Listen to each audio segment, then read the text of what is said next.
Mabel stared at the envelope. She had collected it from the college an hour ago but had yet to build up the fortitude to open it. She sat cross-legged on her bed and breathed deeply. She turned the envelope over, slid her finger under the flap and slid it open. Hands shaking, she removed the single of A4 paper out and unfolded it. Tears filled her eyes as she read the few lines of text. Mabel Newman, DOB, September 5, 2003, GCSE Maths.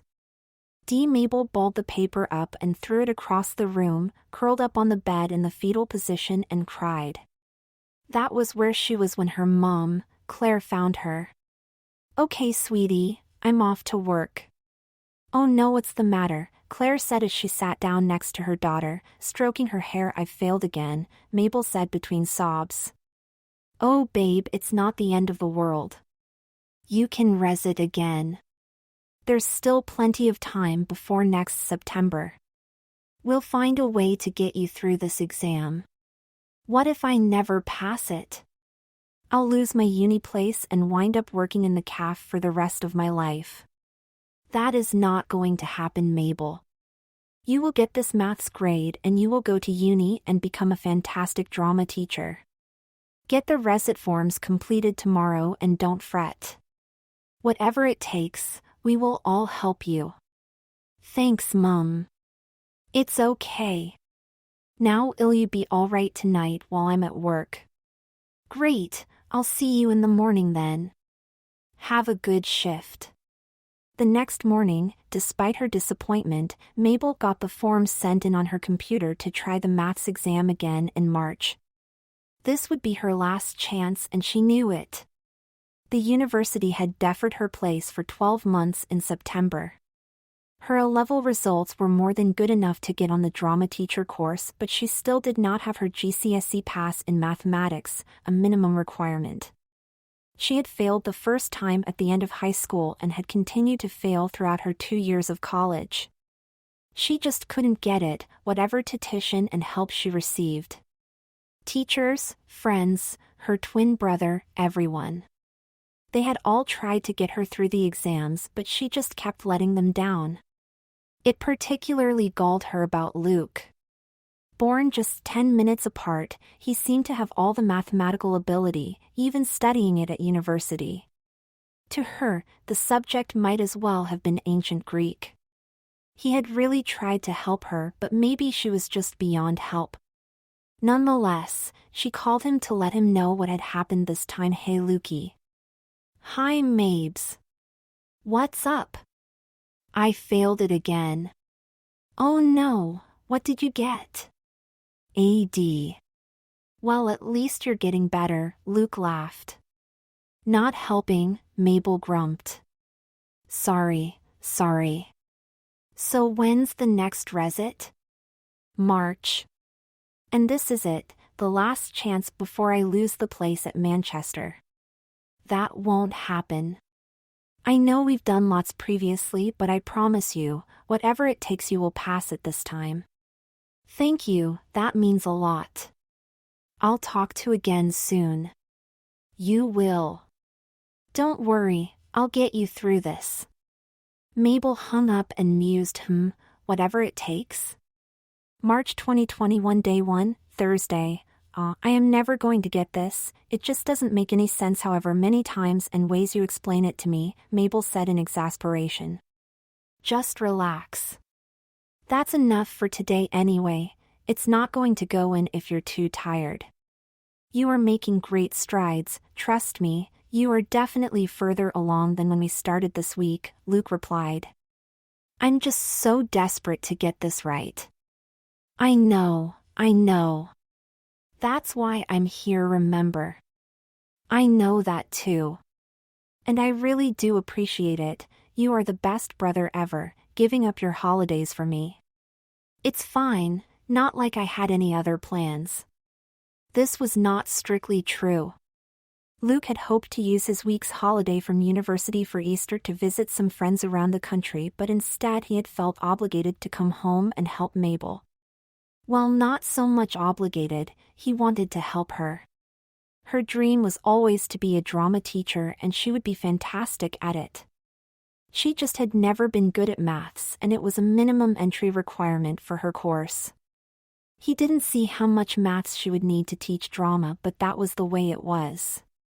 If only she had gotten even 10% of his mathematical ability, this wouldn't even be an issue. He had been home since Monday, and he had spent every day so far drilling Mabel hard in every possible area of GCSE-level mathematics. She did have some base understanding and was showing improvement, as she had done when he tutored her in September.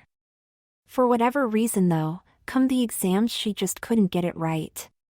He would just have to do his best and hope this was the time it clicked for Mabel. "I'm still grateful," said Mabel. "Let's pick this up in the morning then. I'm going to pop round to Ella's and try and unwind a little." "That's great. See you tomorrow." Luke enjoyed the rest of the evening in front of the TV with a couple of beers. He was just heading up to bed as his mom was heading out for her night shift at the hospital where she was a nurse. "Hey sweetie, I'm just off to work now." "Okay Mom, have a good night." "I'll see you tomorrow." "How's it going with Mabel's tutoring?" "It's fine. She's getting most of it, but she did that last time. We just have to hope she holds it together for the actual exams. I just don't get how you two can be so different when it comes to maths. You are so similar in most other things." "That's life, I guess." "Don't worry about her Mom. You know I'll do everything I can to get her to pass these exams." "I know that sweetie, and we've all done our best for her.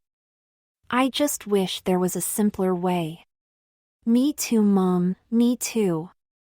Anyway, you better get going, don't want to be late." "You're right." Good night, and with that Claire was out the door and left Luke to his thoughts. There has to be a simpler way. "How goes the petition, Mabel?" Ella asked. It's fine. Luke's doing his best, but I'm just going to let him down again," Mabel sighed as she sipped a glass of wine. "Don't be so down on yourself," said Robin. "You know you're clever, your other subjects prove that. It's just maths tests you have a problem with. You've done enough of them now, law of averages says you have to pass this time. God, I hope you're right, otherwise I'll be wiping tables in the cafe for the rest of my life. Trust us and trust yourself. This is your time to shine," Terry chipped in. The girls did their best to take Mabel's mind of maths for the rest of the night. The wine flowed and they enjoyed a chick flick, but the specter of her upcoming exams wouldn't leave her, and the conversation eventually turned back to it, if not entirely seriously. "Could you get your notes in your pencil case?" asked Terry. "You mean cheat?" "I couldn't do that, besides Mr. Lucas checks everything that everyone brings in." Mabel wasn't shocked at the suggestion. In fact, she had almost tried something similar in a previous attempt before bottling out. "What about Mr. Lucas?" Robin asked.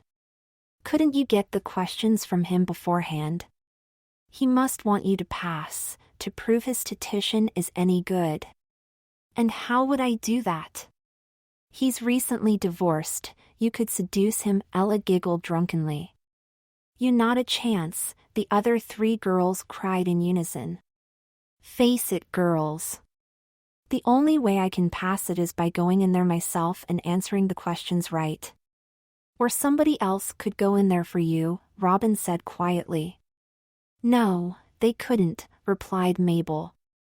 "Mr. Lucas invigilates, and I'm pretty sure he'd notice it wasn't me."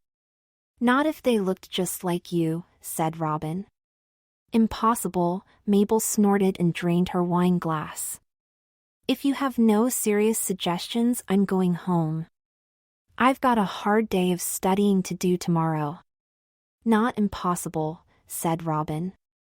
"Of course it is," derided Ella. "Where would you find someone who looks just like Mabel?" The realization dawned on Ella and Terry at the same time. "Of course, Luke," they screamed excitedly. "What?" Mabel was incredulous. "What are you three talking about? Think about it. I know you're not identical twins, obviously. But you have always looked similar, apart from a few obvious differences. And of course he could pass the exam with his eyes closed, said Robin.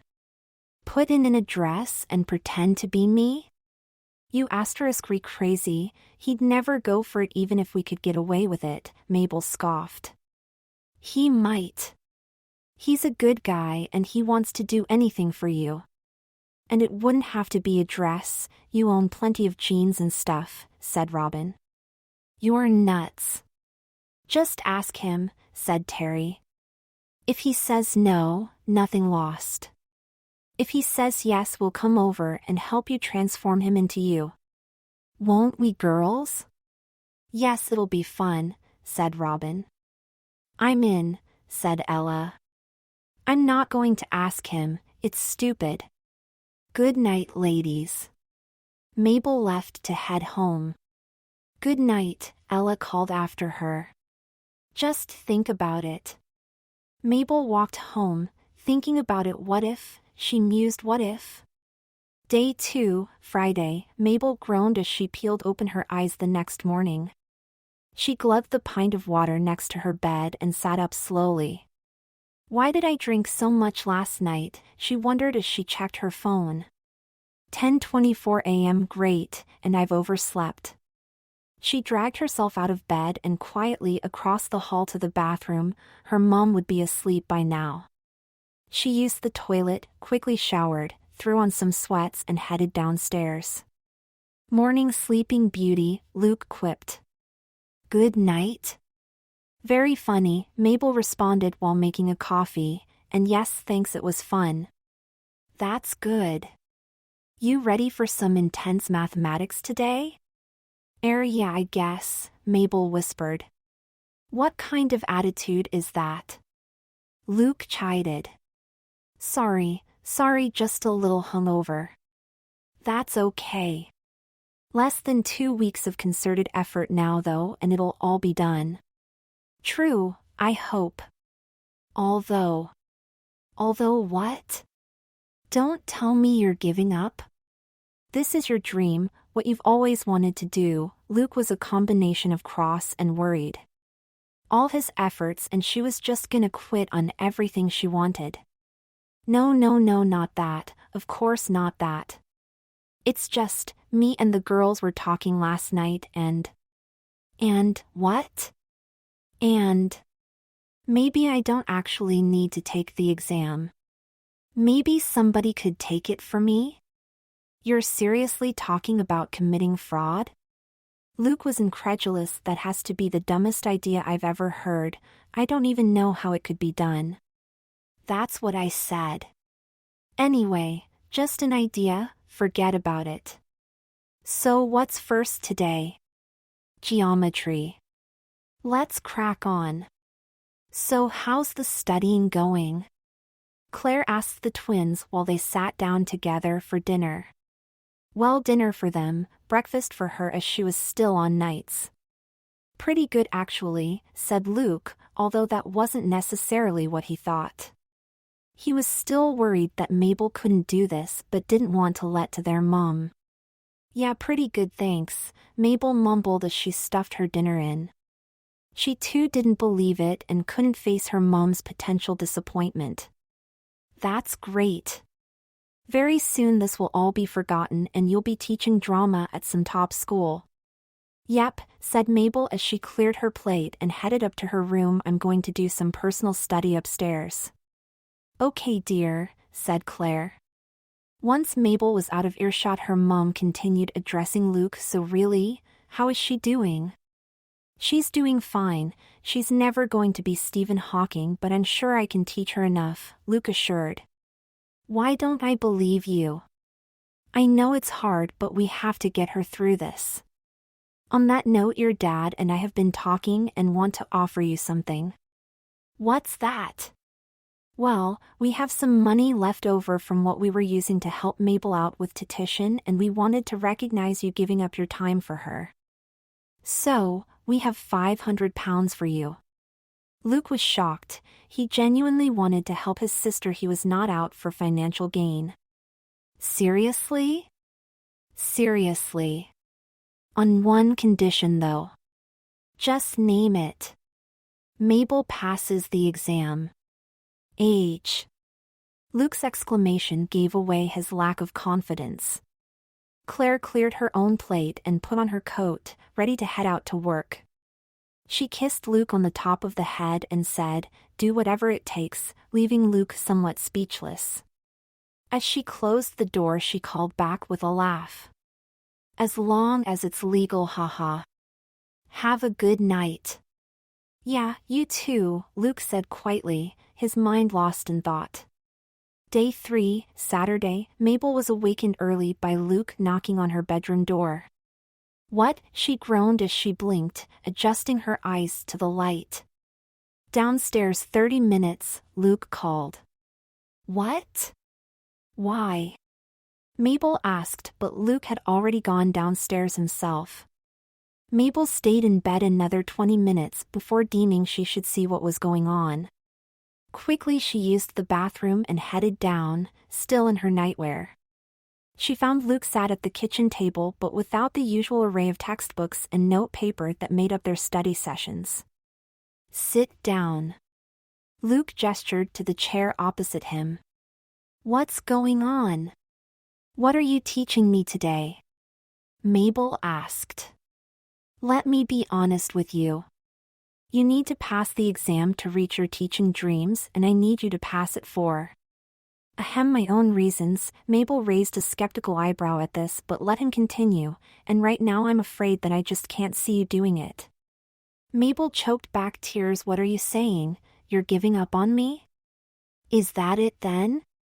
You'll just leave me to rot in dead-end jobs for the rest of my life?" Mabel was angry and lashed out at Luke as she spoke. "No," Luke shouted and restrained Mabel's wrists. "That's not it." Mabel calmed and sat back down, sobbing into her hands. Luke continued. "I've been thinking hard last night about your idea." Mabel blubbed and wiped her nose on her sleeve. "My idea?" "Yeah, that someone else could take the exams in your place." "Seriously? You think it could be done?" Mabel visibly brightened. "Yes. No. Maybe. I don't know. But if you and your girlfriends can prove to me it can be done by the end of today, then we'll figure out how to do it. If not, we can carry on with 24/7 cramming." "You're serious?" Mabel tried to clarify. "You want to do this?" "Whatever it takes," Luke said, leaving Mabel to call the girls. Mabel looked at her 3 friends' excited faces on the video call after explaining what Luke had said. "This is great," Robin enthused. "Did he really say he would do it for you?" "Well, no," Mabel explained. "I think he thought I had someone else in mind, like one of you guys." "Oh dear," said Ella. "I fear he might change his tune then." "Then we'll just have to be persuasive," said Terry. "If we can prove to him that it will work, he'll do it." Robin was determined. "So how do we do that?" Mabel grew more skeptical by the minute. "Just leave that to us," said Robin. "Just tell him to be ready for us later." "Okay, but come after 9, wait till my mom's gone to work." "I don't think she would approve of any of this," warned Mabel. "Fair enough, see you then, babes." It was 9:30 p.m. when Luke was called upstairs to Mabel's bedroom. "Okay ladies, this better be good. I'm due back at uni on Monday, so Mabel's only got one more day with me to revise. So unless you can convince me of your plan tonight, you better let her get a good night's sleep." "So, let's hear it."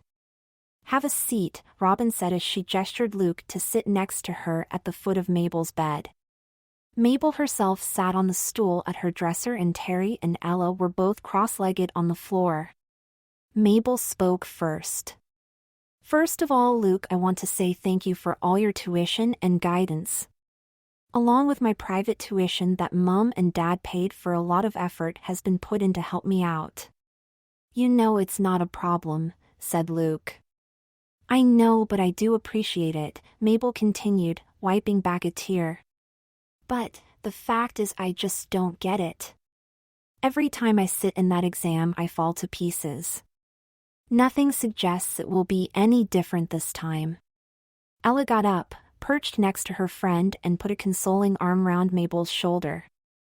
It's okay, babe. We know you've done your best and you really could pass this time. I doubt it, said Mabel, but anyway, that's why we have to perfect this plan. So who do you have in mind for this scheme then, girls? Asked Luke, believing less and less that he would be getting his £500 bonus. Well, here's the things we know, Robin started. Number 1, it has to be someone better at maths than Mabel. That means anybody, joked Terry. Hey, shouted Mabel, throwing a cushion at her friend. Sorry, only messing, Terry shot back. Regardless, that is a fact, Robin went on. Number 2, it has to be somebody who looks enough like Mabel to fool the Invigilators.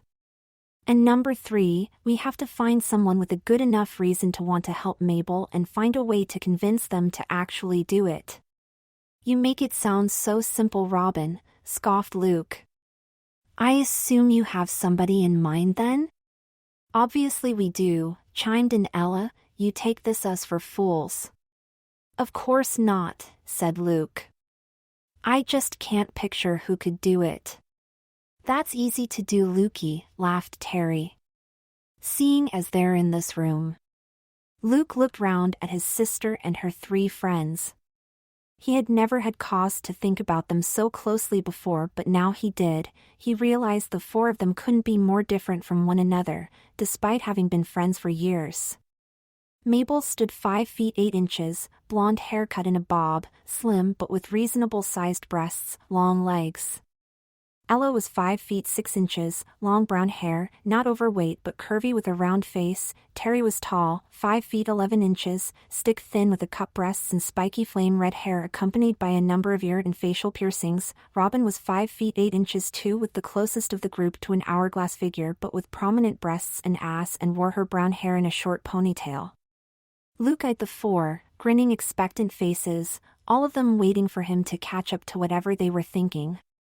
Well, I suppose Robin would have to be the one. We could pass it off as Mabel dyeing her hair, I guess, and maybe putting on a bit of weight. No offense, Luke offered sheepishly, turning towards Robin. None taken, said Robin, but no, that would never work. My face looks nothing like Mabel's and there would be too many people who might recognize me. Then who? Asked an oblivious Luke, looking from Ella to Terry and back again. Robin put her arm around Luke's shoulder and turned him towards Mabel's full-length mirror.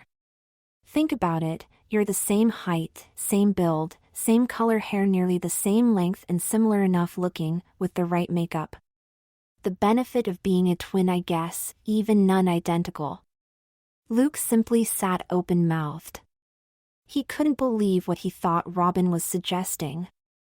Eventually he found the words to reply. No chance, no way. We might look alike, but I think you are forgetting some pretty important differences. He gestured with his head and eyebrows down towards his chest and groin. Nonsense, Lukey, they're easily disguised, said Terry. Ridiculous, shouted Luke. This is ridiculous. Mabel, I'll see you tomorrow for exam prep, the rest of you I'll see you around. With that, Luke stormed out, the girls wincing in unison as they heard his bedroom door slam shut. Well, that went well, sobbed Mabel. I really am screwed now. Never fear, said Robin. Excuse me, ladies. She got up and headed to Luke's bedroom, knocking on the door. Luke. Get lost, Luke called through the door. Robin was not put off and opened the door slowly anyway. Luke. Oh, what? Luke said exasperatedly, turning to see who had come in. Just hear me out. Robin crossed to sit close to Luke again. Your sister needs you. You can pass the exams with your damn eyes closed. All you need to do is put some of her clothes on a couple of times. How hard can that really be? But it's weird. Not to mention I'm a guy. I'd never pull it off, then we'd all be screwed. You do yourself down. We'd all help you and you would do great. I know Mabel would appreciate it more than anything, as would I. Robin held Luke's hand. What are you saying? Asked Luke. I'm just saying that if you pull this off, I would be indebted to show my gratitude for helping my friend in her hour of need. Luke blushed at what Robin seemed to be suggesting. Okay, so if I say yes, what would I need to do? Robin knew she had him where she wanted him now. You just need to trust us and we'll do everything for you. Okay then, for Mabel, Luke said, but was really thinking, for Mabel, for £500 and for Robin. Excellent. Robin gave Luke a peck on the cheek. I'll tell Mabel and we will see you tomorrow to get you sorted out. Day 4, Sunday. Luke barely slept that night and was downstairs having a coffee when Claire arrived home from work. Hey Mum, how was work? Luke asked. Fine thanks hun, you know how it is. You're up early, Claire replied. Yeah, just couldn't sleep. Aw, bless you. Worrying about Mabel? You could definitely say that. You've done great. What's the plan today? One last push. I've been pushing her hard so she's getting her friends over to help her too. I think a more relaxed atmosphere might help the last few things sink in. That sounds great, sweetie. Claire headed off to change out of her work things and get something to eat before calling back down to Luke. And remember what it's worth to you. I will, Luke thought to himself.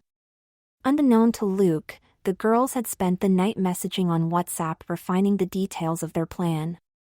What Luke was imagining as dressing up 3 times to sit 3 two-hour exams was about to be revealed to him as something much more all-encompassing. He was sat back in Mabel's room with all 4 girls showing a frisson of excitement. Thank you so much for this, said Mabel. Don't mention it. Seriously, never mention it to anybody. Besides, I'm not committed yet. If the best you lot can do is make me look like a guy in drag, then the deal is off. Luke was adamant about this point. He did not want anyone to know what he was considering.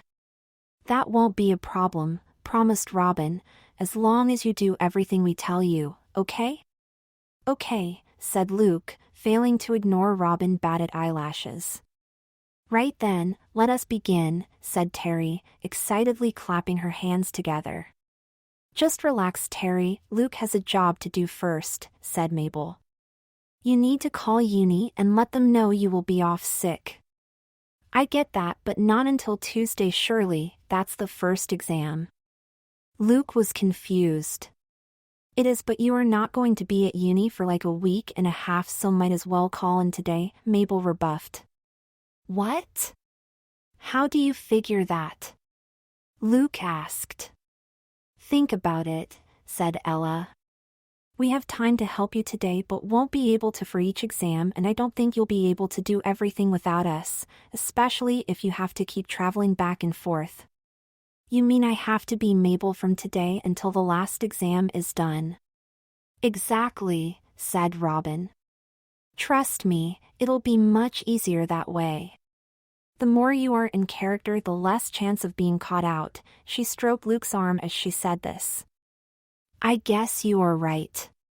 But how will we manage that without Mum finding out about this? Luke asked Mabel. That's the easy part. You will live here, as me, and I will go hang out in your dorm for a bit. Surely your roommate won't mind. No, Marcus won't care, he's pretty easygoing. What will you tell him? I'll just say as you're sick you're staying at home and I fancied a change of scenery. Okay, that should work. Luke called his uni and was grateful it was an automated service. One message later and he was free for the girls to do whatever they intended to do with him. Right, Ella, you're up first. Take Luke to the bathroom and explain what he needs to do, said Robin. Ella took a nervous Luke by the hand. Luke followed, dreading what he had managed to get himself into. Right, Luke. You need to shower and wash your hair. Here's the shampoo and conditioner to use. Before you wash though, you need to apply this cream to your wet skin, everywhere below the neck, leave it 3 minutes then rinse it off. Then you can use this shower gel. Once out, dry off and apply this moisturizer all over. Leave your hair wet though. I'll come and show you how to wrap a towel around it, that will make it easier to style. Got all that? Yes, I think so, replied a bewildered Luke. Call me when you're done. Okay. Ella left and Luke turned on the shower. He stripped off and stepped under the warm water, allowing himself to relax a little. How hard can this be really? He thought, let's just get through it. It's just like acting, I did always like drama at school. He took the first cream and applied it as Ella had instructed. He stepped out of the water and counted 3 minutes in his head, then, starting to feel the chill, gladly got back under the flow. He happily rinsed off the pink cream, watching it swirl down the plug hole. He started to notice yellowy flecks in the water and bent down for a closer look.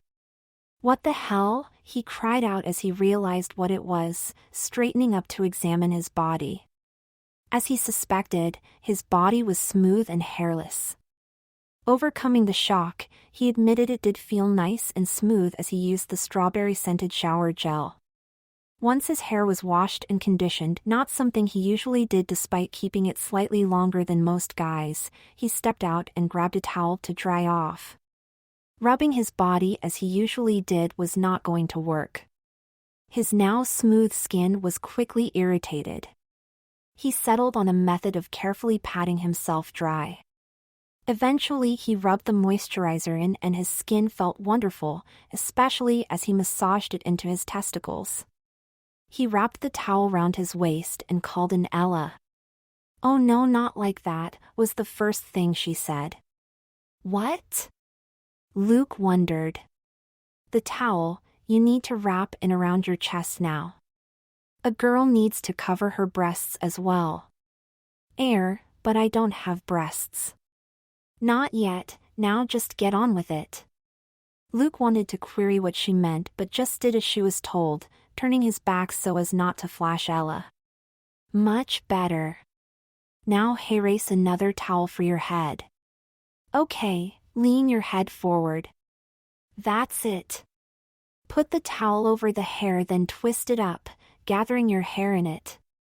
Then stand up and put the wrap to the back. Perfect, you're a natural, sure you haven't done that before? Ella teased. Shut up, no I haven't, Luke snapped. What's next? Back to Mabel's room, Terry's waiting for you. How do you feel? Asked Terry as Luke headed back into his sister's bedroom. Weird, embarrassed but actually kinda nice, Luke replied, absent-mindedly rubbing the now smooth skin on his arm. Excellent, come and have a seat. Terry patted the edge of Mabel's bed, indicating he should sit there. He did so and Terry pulled up the stool from Mabel's dressing table so she could sit directly in front of him.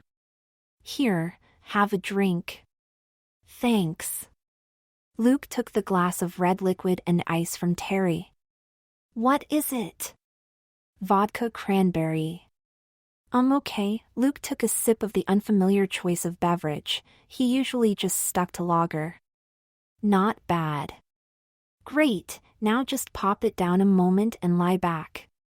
Luke placed the glass on Mabel's bedside table and laid down, being careful to keep his modesty covered with his towel as he did. Why do I need to be laid down? Just a little cosmetic rearrangement, so to speak, to stop your secret being discovered. That is the last thing any of us want, so do what you got to do, I guess, said an increasingly nervous Luke. Thank you. Terry started to move the towel, causing Luke to grab it. Whoa, why do you need to go up there? Luke exclaimed. Just relax and trust me, sweetie. I'm just going to help you hide that part of you which would certainly spoil this whole enterprise. Imagine what people would say if they saw Mabel walking around with a big bulge in her panties. Terry laughed as she said this. That would be devastating for her reputation. Okay, so what do we need to do? Put your knees up a little and let me get to work. Luke did so and was slightly grateful that the towel still around him prevented him seeing whatever Terry was about to do. It's okay, I've watched some videos on the internet about how drag queens do this. Terry sensed Luke's apprehension. Luke winced through the next few minutes as feelings of both pain and pleasure coursed through him. The thought of Terry handling his junk would normally have pleased him, but his imagination would never consider this level of roughness he was now experiencing. At one stage he thought Terry was genuinely going to pull his testicles clean off his body as she manipulated his flesh. His yell was simply met by Terry telling him to woman up and take a drink.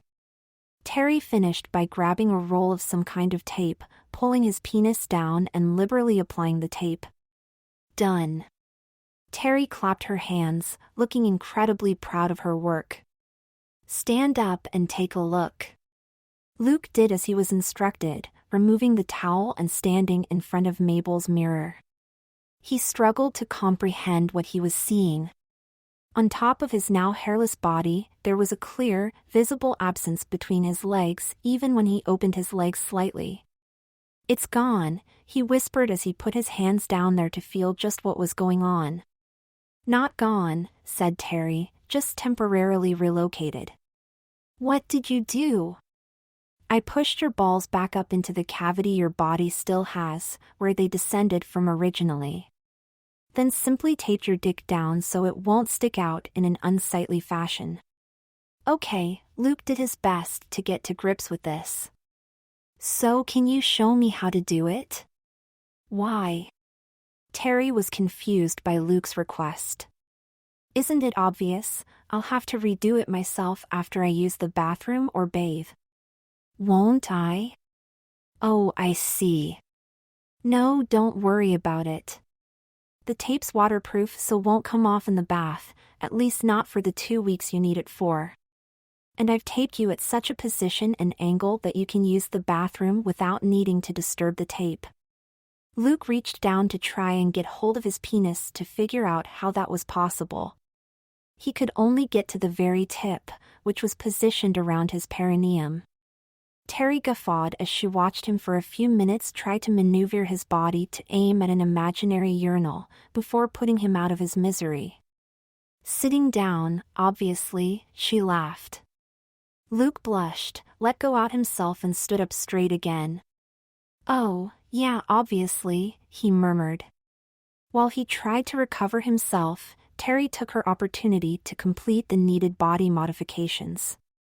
Luke was shocked back to the present by the feeling of something cold and sticky being smeared on his chest. Whoa, that's cold, he exclaimed. Just hold still, this won't take a moment, Terry said, and keep your head up for me. Luke then felt something, or rather two somethings, being held against his chest by Terry. What are you? Luke started to say, trying to look down at what was happening at the same time but was cut off abruptly. Keep your head up, Terry shouted as she continued to hold whatever it was against Luke's flesh. Luke did as he was told, snapping his head back up. After what felt like hours, but was probably closer to 15 minutes, Terry spoke again. Okay, Luke, I am going to let go in a moment, then you can look at what I have done. Just be prepared for the weight when I let go. 3 to 1 inch. And with that, Terry let go and stepped back. Luke felt an instant downwards pull on the flesh on his chest and a strange sensation of weight pulling his chest forward. He gulped and slowly, nervously looked down, although on some level he knew what he was likely about to see. He was proved correct.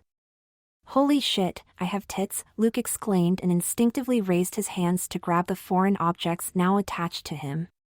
Some decorum please, you have breasts, Terry admonished.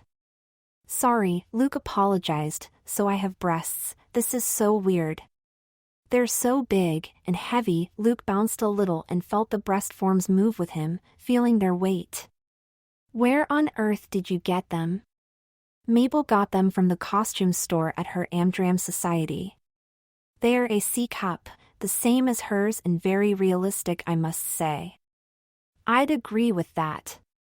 Luke was marveling at the sensations he was experiencing. He giggled as he looked down and couldn't even see his feet. Terry snapped him out of his reverie.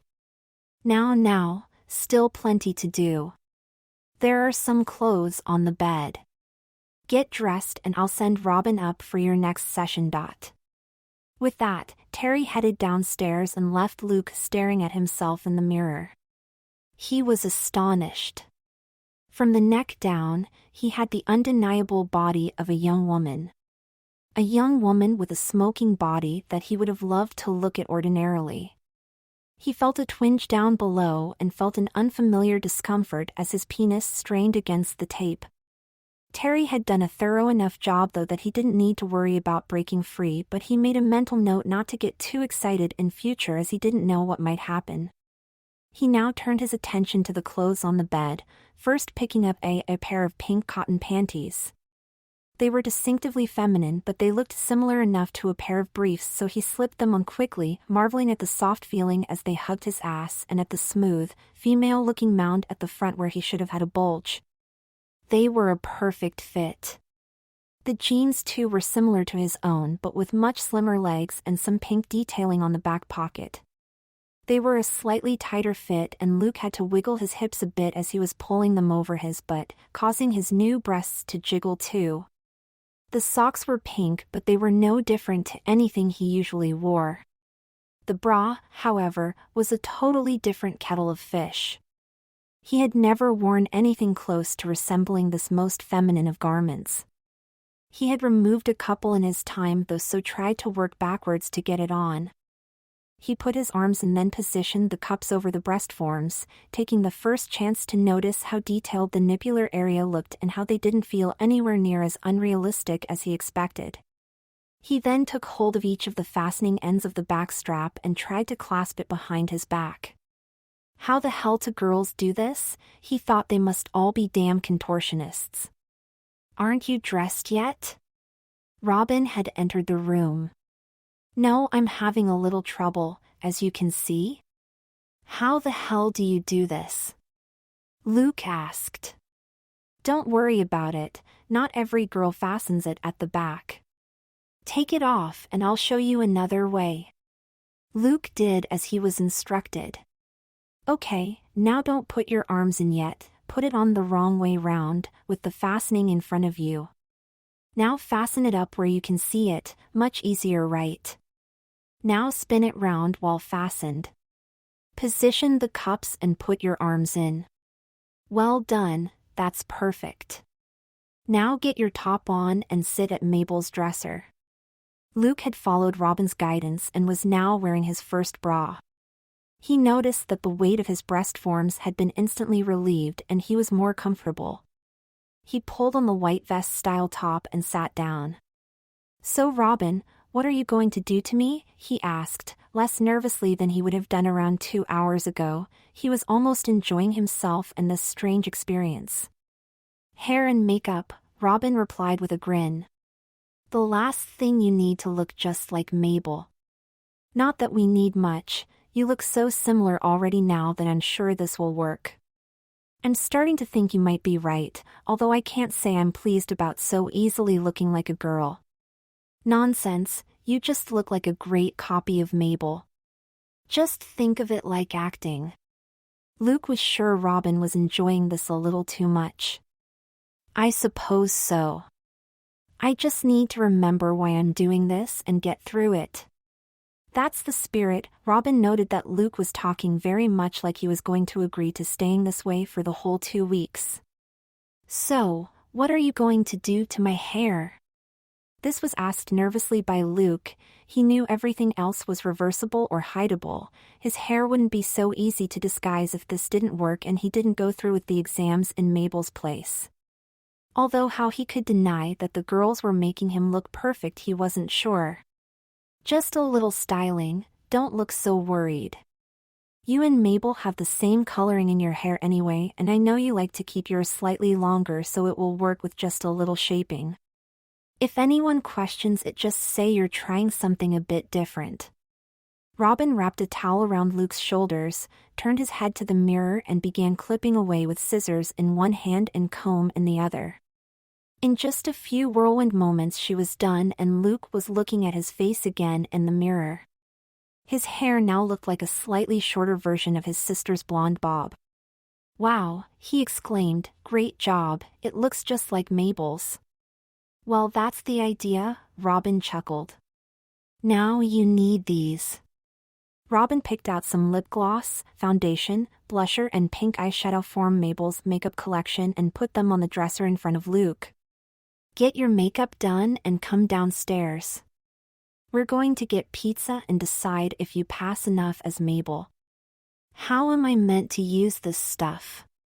"We can't do everything for you, babe, especially for a fortnight. I'm sure you can find a YouTube tutorial. Now hurry up, pizza will be on its way." Luke was left staring at the tubes and pots of makeup. He sighed and reluctantly fired up YouTube on his phone. He was sure he could figure this out. 25 minutes later and Luke was stood in the family living room opposite Mabel. "Well, what do you think?" Luke asked his sister. "I can't believe this. It's just like looking in a mirror." "Maybe a mirror with too much blusher and eyeshadow, but still." Mabel was truly astonished. "But what do you think?" "I can't believe it either, but you are right. I look just like you. You girls really have done a number on me." "You all think I can pull this off?" "Yes," the girls replied as one. "Maybe just lower your voice a little," said Terry. "And it'll be perfect. Or just claim you have a bit of a cold if anyone questions why you're a bit husky sounding," Robin chipped in. "You really have got all the answers for this, haven't you?" chided Luke. "Hey, I'm just trying to help my best friend out." They were interrupted by a knock at the door. "That will be the pizza," said Robin. "Go get it, Luke," said Mabel. "My purse is next to the door." "Like this?" said Luke. "Of course," said Ella. "You need to convince people you are Mabel, so start now." "Okay." Luke nervously opened the door to find Jackson, an old school friend of his, and Mabel's holding 4 pizzas. "Hey Mabel, here you go." Jackson handed over the order as Luke tried to avoid eye contact. "That's £22.50. Luke put the pizza on the side table and took £25 from Mabel's purse. "Here you go, Jackson, keep the change." "Thank you." "So, girls' night in, is it?" "You got it, just us girls," Luke said with a slight giggle. "Well, have a good night." Jackson gave a little wave and headed back to his car. "Thanks, you too," Luke said as he closed the door, turning to find 4 smiling faces looking back at him. "What?" "That was perfect. He had no idea you were not Mabel," said Robin. "You think?" Luke was still trying to be skeptical, despite the mounting evidence to the contrary. "We know," responded Robin. "I admit, you're right." "Okay. I'll do this," said Luke. The girls all cheered and Mabel ran and hugged her brother tight. "Thank you, thank you, thank you. I owe you a huge one for this." "You owe me way more than one. Now let's have some pizza, and I think I need another drink." "Sure thing, I'll fix us all a drink." Mabel trotted off to the kitchen. Soon the pizza was eaten, the vodka cranberries all drunk, and Mabel's friends were heading home. They each gave both twins a hug on their way out, offering Luke words of encouragement and support as they did so. The twins headed up to bed and Luke automatically headed towards his own room, but Mabel stopped him. "You might as well sleep in my room tonight too, start getting used to it. I've left some PJs on the bed for you and some wipes on the dresser to remove your makeup before bed." "Good night." Mabel kissed Luke's cheek and headed off to spend the night in his room. "Just one more challenge to get through," she added. "What, your exams?" "No, silly, that will be easy for you, trust me. I meant fooling Mom in the morning before I head off to your dorm room." With that comment she left Luke speechless and frozen in fear. "No way Mom will fall for this surely, what a waste that would be," he thought. Once in Mabel's room he wiped his face clean and slipped off his vest top and jeans. He was thankful Mabel had left out some long, plaid pajamas and he slipped them on and tried to settle in his sister's bed. Luke wearily opened his eyes as Mabel's alarm clock sounded. He had not slept well the previous night. He usually slept on his front, but he had quickly discovered that this was uncomfortable with his new breasts. Once on his back his thoughts wouldn't let him drift off as he worried about what happens if he gets caught like this or, maybe worse, he doesn't. What would that do for his male ego? The pajamas were nice and soft on his hairless skin, and that was eventually enough for him to get a few hours of fitful sleep. He hauled himself up and absent-mindedly slipped on his sister's pink furry slippers. He crossed the hall to the bathroom and marveled at the reflection looking back at him from the mirror. If he hadn't known it was a mirror, he would have sworn Mabel was looking back at him, albeit looking a little rough. Just why was it so easy to transform myself? He wondered as he pulled down his pajamas and panties and sat to relieve himself just like a real girl.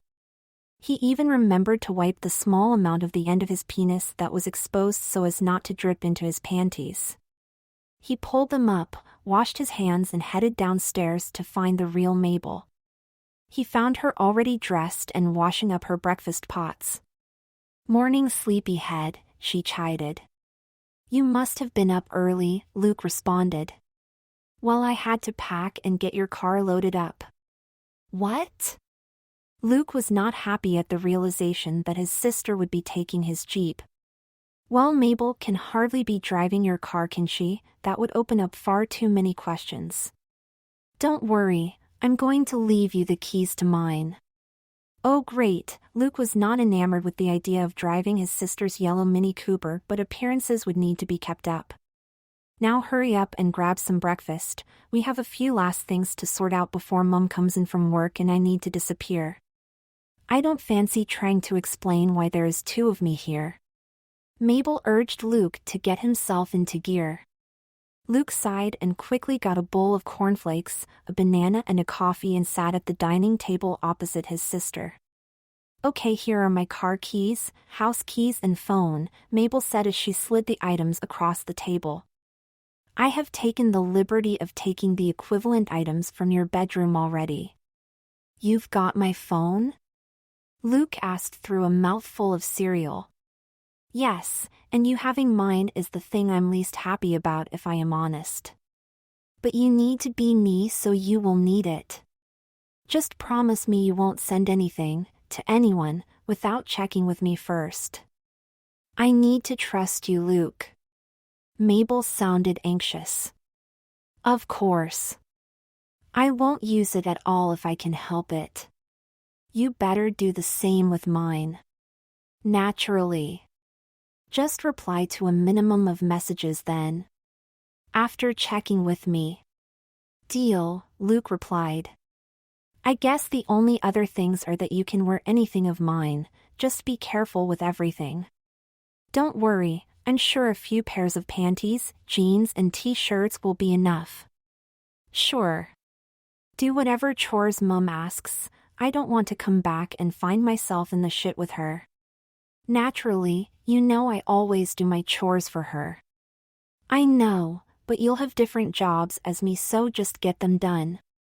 Luke wasn't sure how much different the chores could be. "And last of all, the most important thing you have to do, pass the exams," Mabel said. That's the easy bit, Luke laughed. It's everything else I'll have to work at. Not easy for all of us, that's why we are where we are. Right, go get showered and dressed ready for Mom.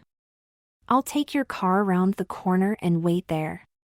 If you convince her Luke has headed back to uni and you are doing your last-minute studying alone, then call me and I'll see you in 2 weeks. If she's rumbles something, I'll come back and face the music. Luke was in 2 minds.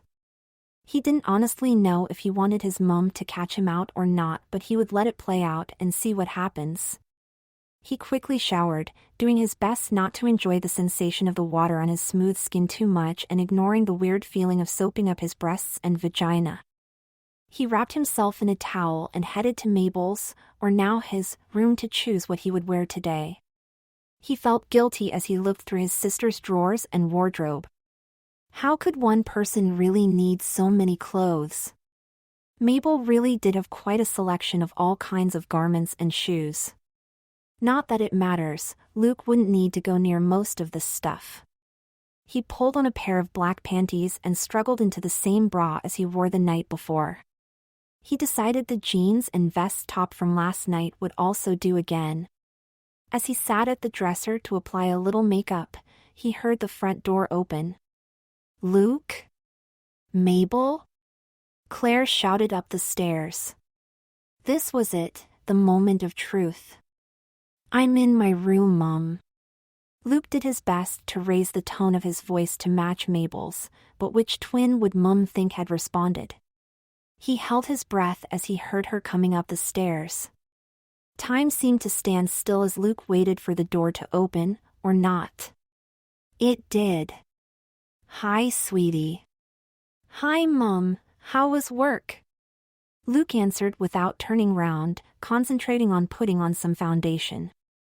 Not so bad, pretty quiet. Where's your brother? Claire inquired. Luke turned round now to address his mom. He's already gone back to uni. He was away early. That's a shame, I hoped to see him before he went. I even thought he might spend his last day off helping you cram for tomorrow. Claire sounded a little cross. It's fine, he said he'd done all he can. He's left me a list of what I need to read up on today. Luke hated lying to his mom, he felt like she could see right through him. Oh well then, I will leave you to it then, dear. Claire closed the door and Luke let out a huge sigh of relief. He had got away with it. Surely if he could fool his mom, he wouldn't have to worry about anybody at college. He picked up Mabel's phone and sent a text to his phone. Told Mom you'd already gone back. She seemed to buy it no problem. The reply was almost instantaneous. That's great. Good luck in your exams then, Mabel. I'll see you in a couple of weeks. Have fun. Luke spent the rest of the day holed up in the bedroom polying around on the computer, pretending to read a maths textbook whenever his mom passed by or popped her head in. He gave up this pretense once Claire went to bed herself, wishing Mabel good luck for morning on her way. Mabel had texted him to tell him that everything was fine back at his dorm and Marcus really wasn't bothered about her hanging out there for a while and told her to tell you to get well soon. The only other messages he received on Mabel's phone were good luck messages from Robin, Terry and Ella. He knew full well they knew he had this phone, so responded thanks as himself as Mabel, not figuring he needed Mabel's permission just for that.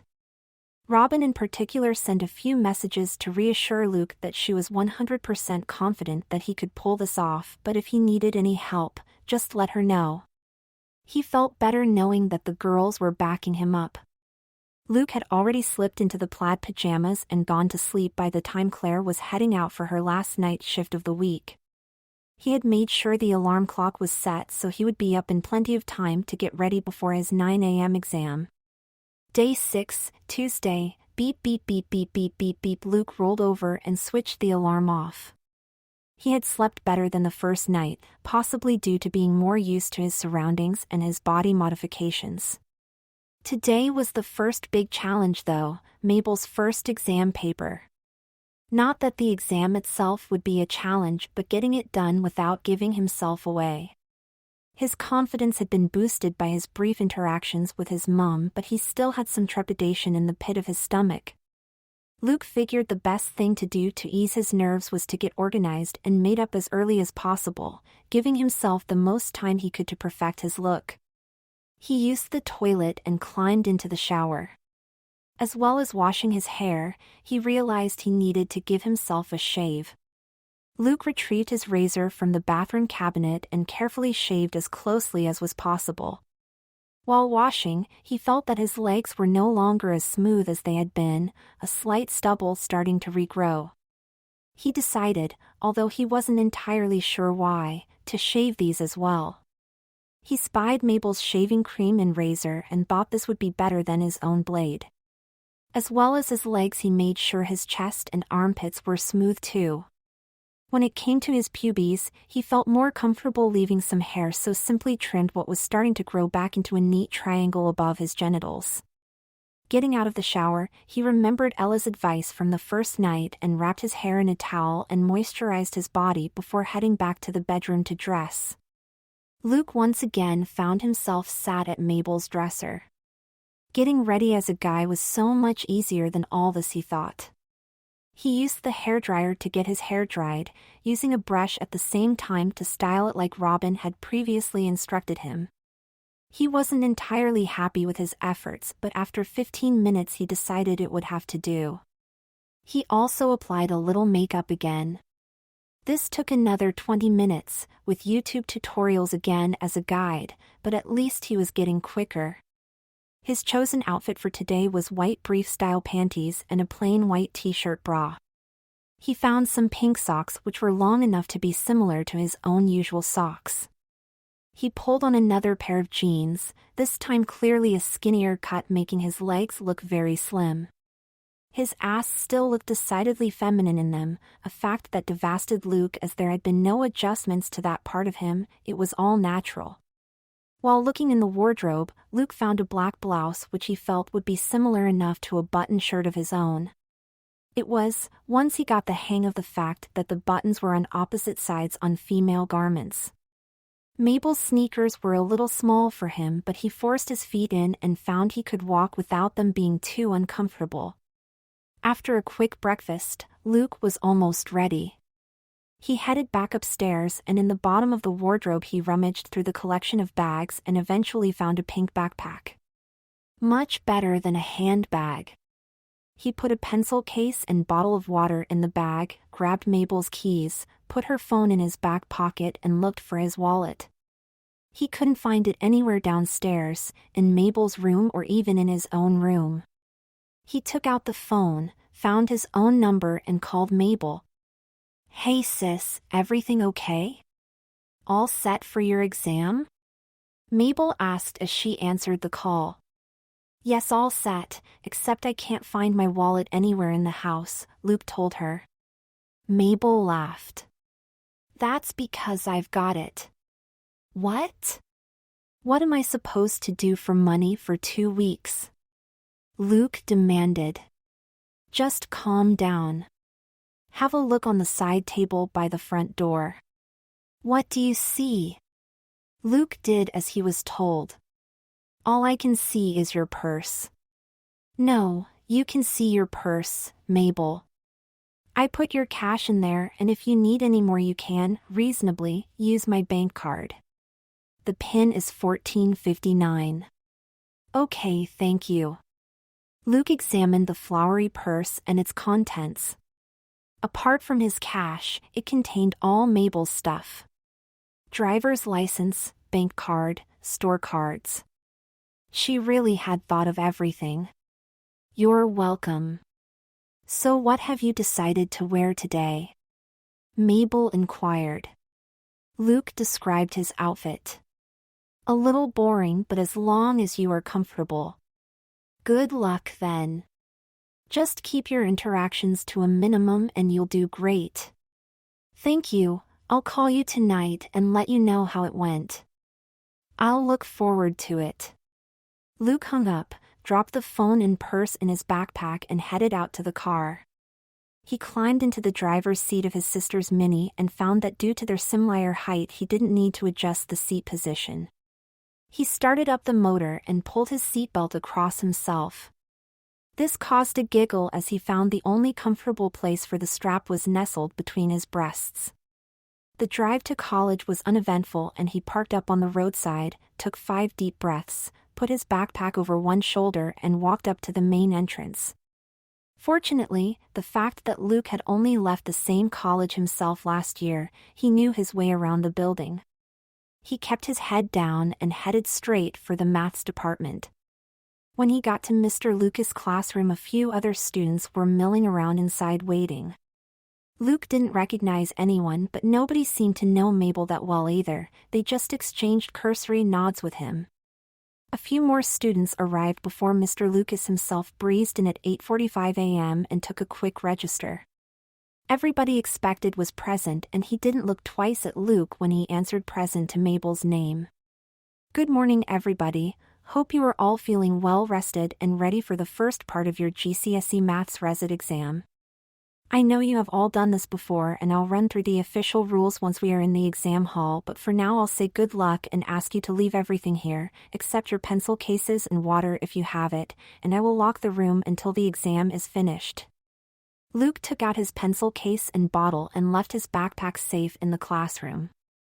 The group of 10 students and Mr. Lucas filed through the building towards the main hall where the exam would take place. As they got close, Mr. Lucas advised them it would be best to use the bathroom now if they needed it. Luke decided that he probably did need to go. Mr. Lucas kept an eye on the students' equipment and bottles as 6 of them, including Luke, headed down the hall to the bathrooms. Luke was on autopilot as he followed 4 guys towards the gents. "Excuse me, Mabel isn't it?" a voice called from over his left shoulder. It took a moment, but he realized the girl was talking to him, so he stopped and turned. He saw one of the female exam candidates holding the door to the ladies open. "I think you want this one." Luke laughed with relief. "Sorry, yes, thank you, I was miles away." That could have been a disaster, he thought as he followed the girl into the bathroom. This was much cleaner and nicer looking than most gents he had used before. "Don't worry, it's the stress of it all. I know how you are feeling. I'm Jess." "Nice to meet you." Jess moved into the left hand of 2 stalls, leaving Luke to go into the other. As he lowered his jeans and panties, Jess was obviously comfortable continuing the conversation. That sort of thing wouldn't be accepted in the gents. "How's your preparation gone then?" she asked through the partition. "Okay, I guess, my brother's been helping me," Luke answered. "That's great. I've had a tutor helping me, I need to get this qualification." "Me too, I have a place at uni waiting for me. As long as I can get it done this time." "That's super. I'm sure we'll all be fine." Luke had finished his business by this time and heard Jess flush and exit her stall. Luke quickly wiped and redressed and got out to wash his hands. The 2 girls quickly got back to the exam hall, retrieved their positions and were directed to their seats by Mr. Lucas. Once all the boys were back, the exam rules were read out, the papers distributed and the exam was underway. Luke turned over the paper and filled in Mabel's details. He opened the booklet up to the first page and grinned. This would be a dawdle. Luke completed the exam without trouble. He could have done it with about 25 minutes to spare, but slowed himself and pretended to ponder the last few questions in more detail so as not to arouse Mr. Lucas' suspicions. Back at the classroom, he grabbed his bag, hoping to make a quick getaway, but was scuppered by Jess. "How did it go?" she asked. "It was fine, better than I expected." "I feel pretty confident," Luke said. "Me too, I struggled towards the end, but I think I got most of it figured out." "I should at least get something for the working outs," Jess confided. "I'm sure you've done great, but I'm sorry, I need to get going." Luke made for the door. No worries, see you Friday for part 2. Will do. Luke left Jess moving to talk to another student and headed out. He had just stepped over the threshold into the corridor when he was called back. Mabel, a quick word if I may. It was Mr. Lucas. Luke turned slowly to find himself looking up at his teacher. Yes, sir, Luke squeaked.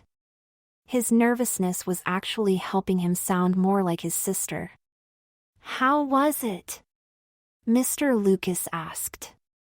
Fine, I think. It felt better than previous attempts. That's great, I'm rooting for you, you know. Thank you, sir.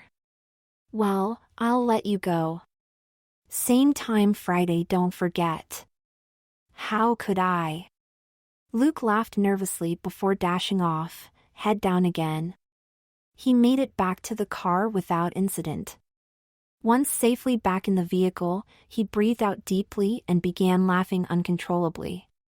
He couldn't believe he had got away with that, and the nervous tension was just being released automatically by his body. Turns out being his sister was a piece of cake. Before heading home, he decided to grab a McDonald's drive-thru to celebrate.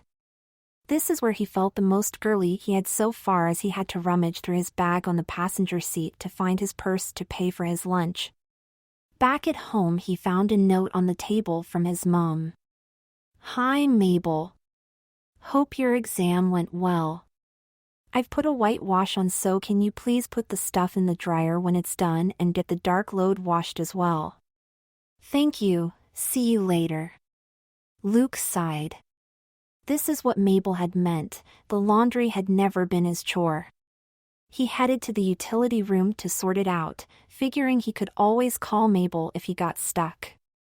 It turned out the first part was easier than he thought. He simply had to grab the stuff from the washer, dump it in the dryer and turn the dial. He guessed an hour would do, but he could always put it on again later. Next, he pulled the hamper up next to the washer and started pulling the dark clothes out and shoving them in the washer. Occasionally, he would examine some of the items he was pulling out. Aside from his own boxers and his dad's t-shirts, there were various items belonging to his mom and Claire. One of his mom's nightdresses caught his eye and he held it up to get a better look. It was silk and felt wonderful. He certainly didn't own anything that felt this nice. I wonder if Mabel has anything like this, he found himself wondering. Quickly, he gave his head a wobble and continued with the chore. The only other thing he stopped to look at was a pair of panties, clearly Mabel's. How can anyone wear these? They cannot be comfortable, Luke thought as he threw the black G-string into the machine. They do look sexy though. Luke decided this was getting too weird and just dumped everything else in and shut the machine door. He pulled out the drawer where he figured the powder would go and was faced by 3 sections. He had no idea which to use. Hi, Mabel, just a quick one. Where do I put the powder in the washing machine? Luke asked when his sister answered. What the hell, I thought you were calling to tell me how you got on. Mabel was exasperated. Oh, that was fine, I am trying to do your chores. So, soap powder?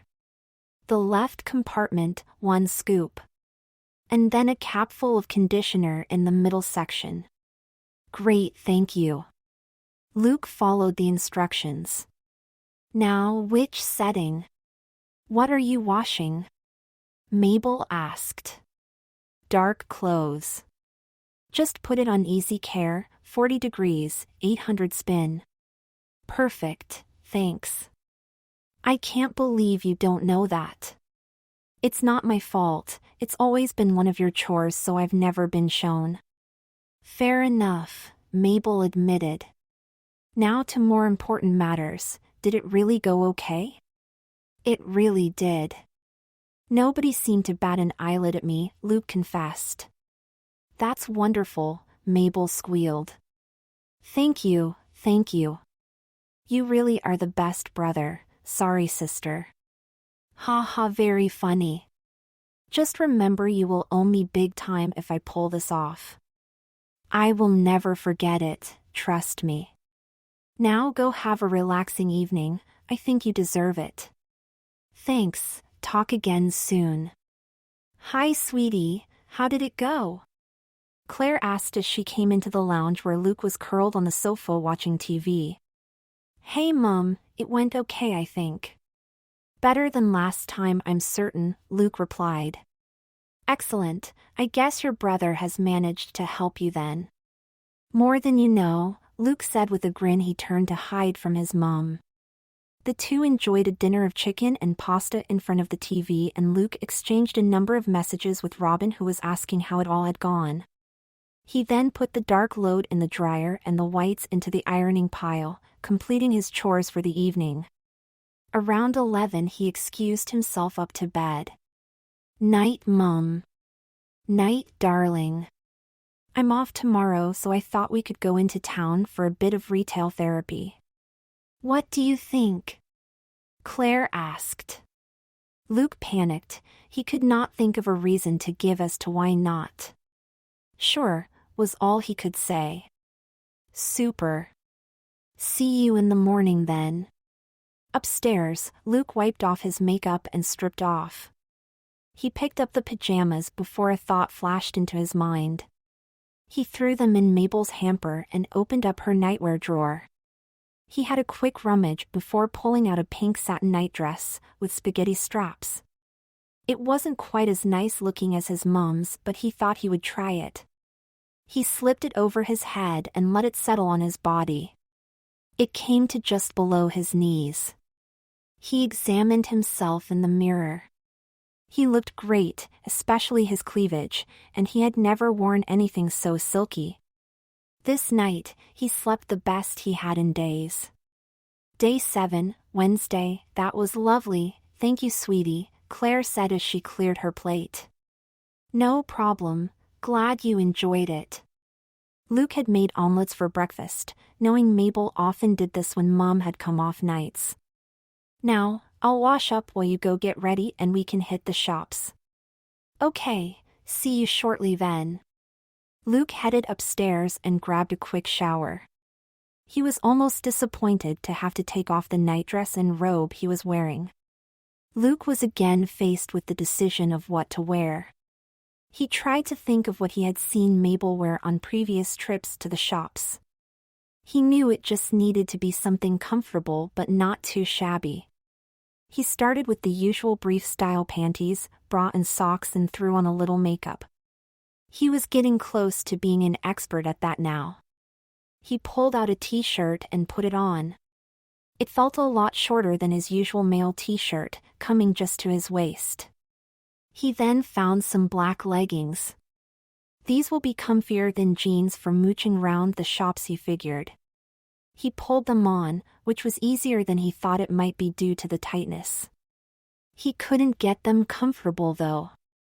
No matter how much he wiggled and adjusted his panties, he could not get the legging to feel right around his ass. The panties kept bunching up. This was no good, he pulled them off and went for the jeans he had on yesterday. Before he could get that far, another idea formed and he opened the underwear drawer instead. Let's try these, he thought as he pulled out a different pair of panties, these ones being a thong. He slipped of the brief and pulled up the thong, settling the material between his cheeks and making sure the material was smoothed out. The feeling was unusual but not unpleasant.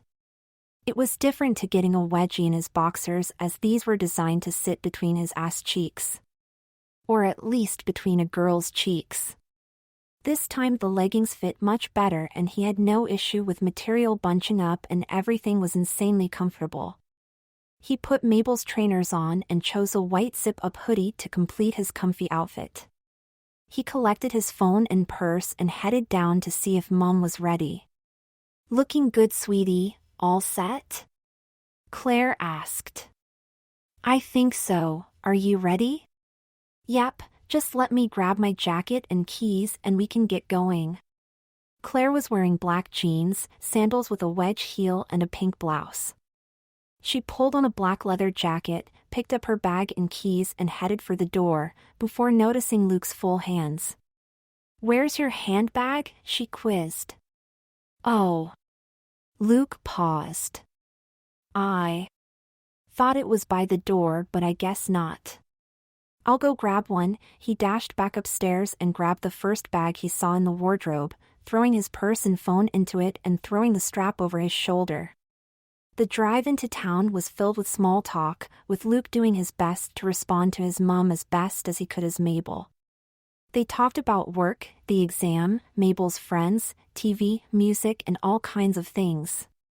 This was a fascinating insight into how different his sister's relationship with his mom was to his own.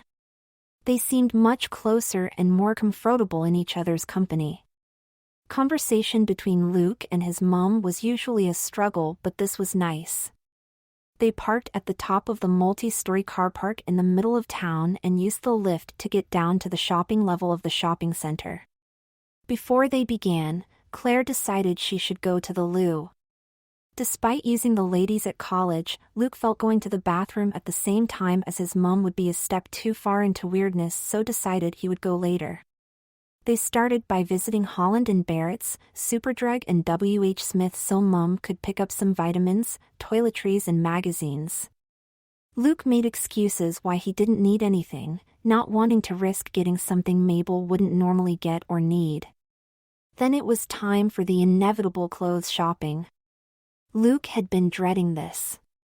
As Luke, he found this tedious and had spent time in the past trailing round behind his mom while she shopped. This was going to be different though. He knew Mom would expect Mabel to be more engaged and helpful about what she looked at, and to look at things for herself. He decided he would throw everything into it and show as much enthusiasm as he could muster. What a couple of hours, Luke thought. I am knackered. He was sat by himself in a cafe while his mom was at the counter ordering them both lunch. At his feet were a collection of shopping bags from a number of clothes stores. The majority belonged to his mom, but 2 were his. He had definitely got carried away and had bought some things he liked. He hoped Mabel would like them too, as he had used her card and they would be going in her wardrobe.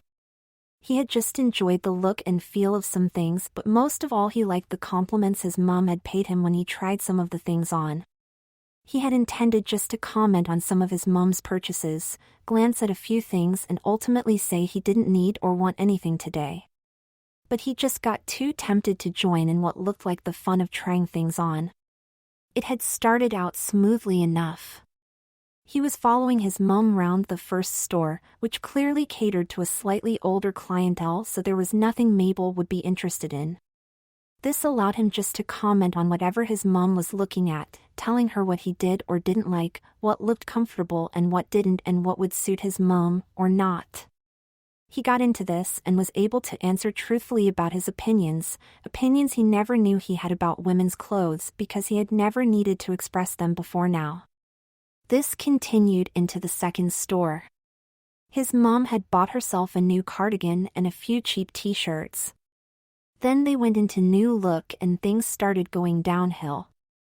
"This is cute," said Claire, holding up a brown crop top with a rushed front. "I'm not sure," said Luke. "I don't think you could pull that off." "I know that," Claire laughed. "I meant for you." "Oh.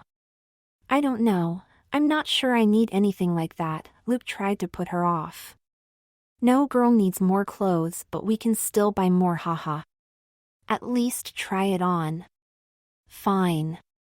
Luke took it from her and started looking for the fitting room. "No rush, look for some more things first, make it worth trying them on," Claire said as she sauntered off to browse more rails.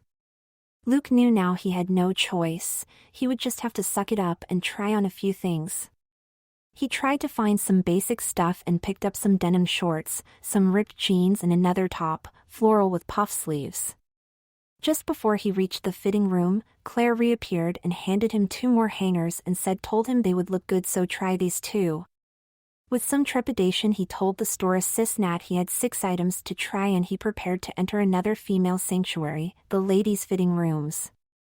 His mom followed him and sat outside the cubicles while Luke took one and pulled the curtain closed.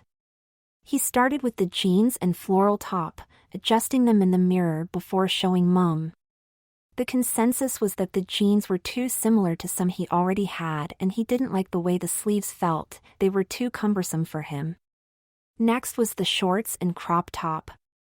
He felt the top showed too much flesh and declined it, despite Claire's enthusiasm. Luke liked the shorts at first until his mom pointed out they were a bit too short. Re-entering the cubicle, he checked them out in the mirror. Mom was right, but he did have to admit he liked the way they showed the curve of his nice, round ass. The first of his mom's picks was what Luke recognized as dungarees, although the label called it a jumpsuit. It was fairly low-cut and had flared legs. Once he figured out how to get into it, he found it comfortable and it looked good. Claire agreed, and Luke could find no reason to give not to buy it. He hoped Mabel liked it. At worst, he could wear it in the next week to get some use out of it. The final item gave Luke reason to pause. This could be a step too far for him, but what could he say? Mabel would definitely wear something like this. He took it off the hanger and stepped into the lilac dress. He pulled it up over his hips and breasts, put his arms into the straps. He pulled the hem down and marveled at himself in the mirror. He loved how it felt and looked. It was on the tight side but not restricting. The hem came to just above the knee, but he did not think it was too short. It was just right. He didn't know why, but this dress was the best thing he had ever worn. It made him feel fabulous. He stepped through the curtain to show Claire. "Wit woo, look at you." Luke did an involuntary twirl and posed with his hand on his hip. "I love this. I'm definitely getting this." "I've made a good choice there, I think. It really suits you," Claire enthused. Luke got his clothes back on and paid for the jumpsuit and the dress. He already couldn't wait to find some reason to wear it again. By the time they got to the cafe, both ladies had added to their haul. Luke had also bought some new leggings and a couple of t-shirts, longer than the ones Mabel had, closer to his usual male style. After a light lunch, they headed home, and Luke found places in Mabel's wardrobe for his new purchases. He decided he wouldn't tell her about them just yet. That night, Luke put on the satin nightdress again for bed. As he was getting ready, Claire popped in to thank him for a lovely day out. She gave her daughter a hug and wished her good night. Luke went to sleep with a big smile on his face and soon drifted into a deep sleep. Luke's slumber was broken by a drilling noise that sounded like it was coming directly from inside his skull. "What the hell?" He called out to no one in particular as he practically jumped out of bed to investigate. On reflection, the noise appeared to be coming from the back of the house. Making his way downstairs, he found Claire in the kitchen, already fully dressed. "Good morning, sleepyhead. Nice of you to join me." "Coffee?" Claire greeted her daughter with a smile. "Please." "What's going on out there? What's with all the racket?" Luke asked as he took his coffee mug from his mom. "Don't tell me you had forgotten. The builders are starting on the conservatory today." "Oh yeah. I guess I was concentrating too on my exams so much I did forget." "Do they have to be so loud so early though?" "It is gone 11 to be fair." "You really must have slept well." "I guess so," Luke replied. "I suppose it was down to our relaxing shopping day." "Hardly relaxing," Claire laughed. "But no wonder you were bushed. Anyway, I'm going out today, so I need you to complete your chores between your revision, please, dear." "Of course, Mum." Luke and Mabel were both always very helpful around the house, with both parents' jobs meaning they were rarely in the house. "What do you need me to do?" "Clean the bathroom and then mow the lawn, please," Claire informed him. "No problem." "I better get showered and dressed then if I'm going to get everything done." Luke put his empty mug on the counter and headed upstairs.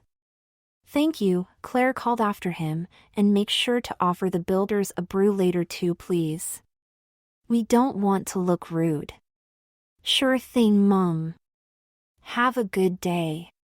Luke squealed and jumped back as the water hit his skin.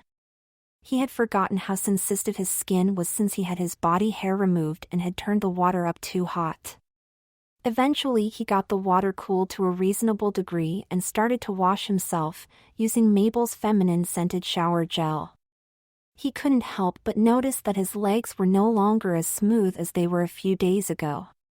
He repeated the process of shaving, thinking about how annoying it was to have to do this so often as a girl. Absent-mindedly, he also shaved his pubic region right down on this occasion. For all the nuisance of regular shaving, the pleasure of using the moisturizer on freshly shaved flesh made it all feel worthwhile. Once done in the bathroom, Luke found himself once more staring into his sister's wardrobe, trying to recall what Mabel usually wore when doing chores. The best he could come up with was that he needed something comfortable but not her best stuff, in case it got messy. He settled on the same as he was comfy in yesterday, leggings and a t-shirt. Normally, he would have just thrown the same ones on again, but somehow as Mabel he felt this wasn't appropriate, so he placed yesterday's clothes in the hamper and searched for a fresh outfit. Digging through the underwear drawer uncovered a matching top and thong set in a blue, ribbed fabric which Luke found extremely soft and comfortable. The bra top especially, as it was nowhere near as tight and restrictive as the other bras he had been having to wear. He even found a blue pair of leggings to match, which he squeezed himself into. He had to settle for a white t-shirt as he couldn't find one in blue, so he finished off with white socks and sneakers. He threw on just a little foundation and lip gloss as he wasn't going anywhere to be seen today, something his YouTube tutorials were quickly making him a natural at. He sat at Mabel's dresser and brushed out his hair. Being a girl might be hard work, but this is relaxing, at least Luke thought to himself as he preened himself in the mirror. Phew, that was hard work. Luke was sweating as he collapsed into a chair at the kitchen table. It was a warm day and the family bathroom was much bigger than the one in his university halls. Time had also been wasted investigating some of his mom and sister's beauty and feminine products he came across, not having a clue what some of them even did. He fixed himself a tuna salad and Diet Cola for lunch, wouldn't want to get fat and have been people talking about Mabel gaining weight, and settled in front of the TV. He couldn't find anything he would normally enjoy and had to settle on an Australian soap. He watched without much attention, just letting the story wash over him. After clearing his plates, he remembered his mom's request about looking after the builders, so he headed out back to see if they wanted a drink. He found the three of them, one guy in his early 50s who was clearly in charge and two younger, maybe late 20s/early 30s, mixing cement and laying the brick base for the new conservatory. They were shaded by next door's trees but still looked like the work was hot and hard. "Hey guys, can I get you a drink or anything?" Luke asked, suddenly nervously for some inexplicable reason. The boss looked up from the bricks he was laying. "Thanks, doll," I'm gasping. "Tea, milk, 2 sugars." Luke balked at the lack of a please and at the use of the word doll but bit his lips sure. "Anyone else?" He addressed the 2 other builders. "Coffee, just milk please," said one, without looking up or stopping mixing cement. The third stopped what he was doing, straightened up and looked right at Luke. "I could murder a cold drink, love. What have you got?" Luke subconsciously found himself locking eyes with the man and noticed himself stammering slightly. Cola, lemonade, water?" "Lemonade would be super tall." Luke quickly dashed inside to get the drink sorted. What was that about, he wondered. Why am I feeling nervous? I've dealt with guys like that before. He dashed these thoughts from his mind and fixed the drinks, adding ice and lime to the lemonade and arranging them all on a tray to carry them out. "Here you go, fellas. You're a doll. Just put them on the bench over there," the boss said, indicating where Luke was to leave the tray. Luke figured doll was just the word he used for any female, a product of his time. "Sure thing.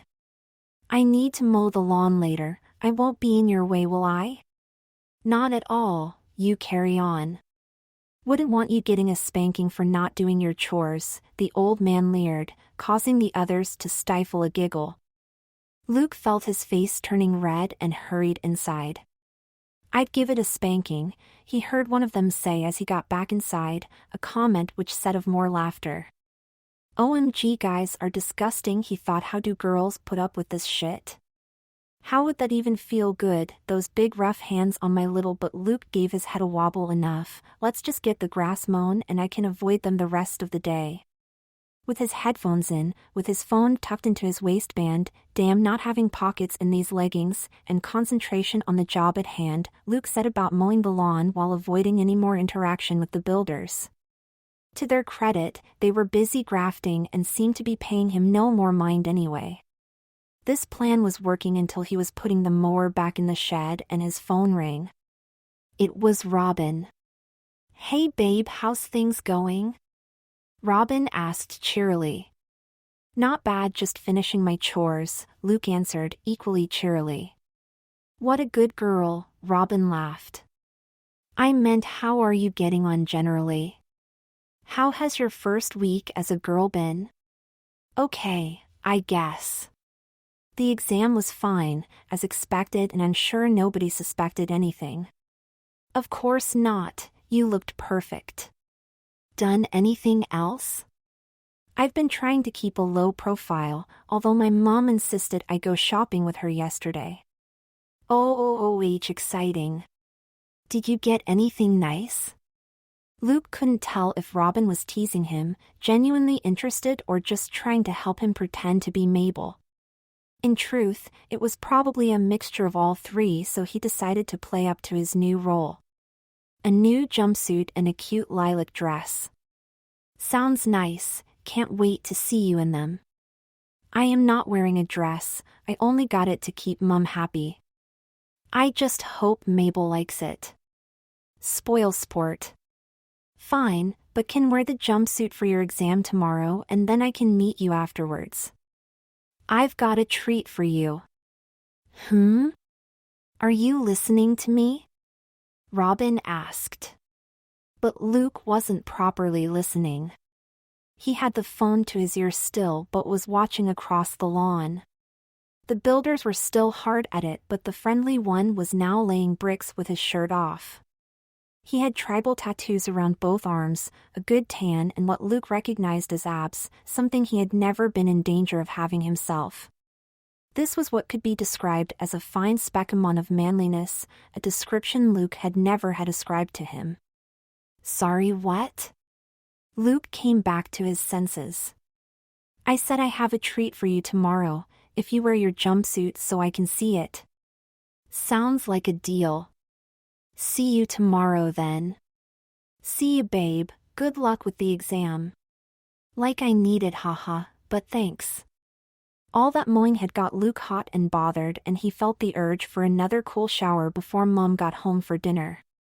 Day 9, Friday. Picking out an outfit today was easier, what with Robin having told him what he had to wear.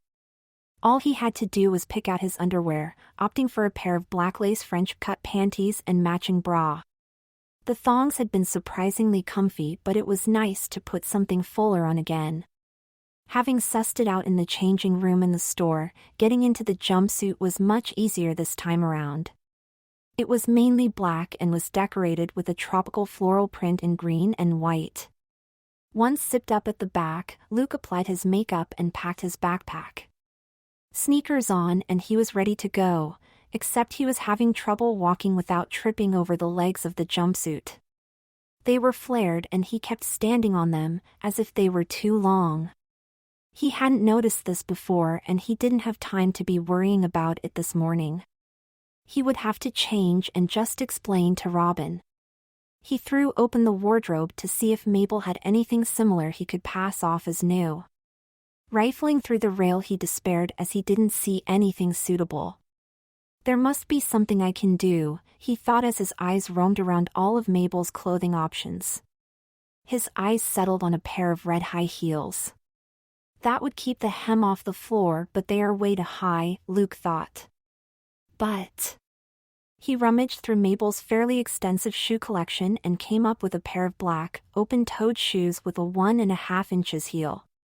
He pulled off his socks and slipped the shoes on. They were snug but not uncomfortable. Carefully he stood up, wobbling but keeping his balance. He was no longer standing on the trouser legs, so that had worked. Now he just needed to keep himself upright while he walked around. A little trial and error, and one landing on his backside, saw Luke figure out how to take small steps, heel to toe, and to hold himself straight with his chest and bum out a bit to keep his center of gravity correct. "Hey Mabel," called Jess as Luke gingerly walked into the classroom. All his effort was still going into walking safely. "Hi Jess. How are you today?" Luke asked, sitting next to his new friend. "Nervous but okay. I think last week went well, so I'm a bit happier now." "You?" "I'm good. You will be fine, just keep remembering your tutoring and stay as calm as you can." "Thanks. You look great, by the way. I don't know how you can be so put together at this time of morning. I just throw something on," Jess laughed. Luke laughed in return. "Trust me, I have to do more than you know to look like this." Fortunately, the conversation was stopped by Mr. Lucas coming in to take the register, then escort the students down to the exam hall. As Luke expected, the exam itself was easy for him and he had it done with about 15 minutes to spare.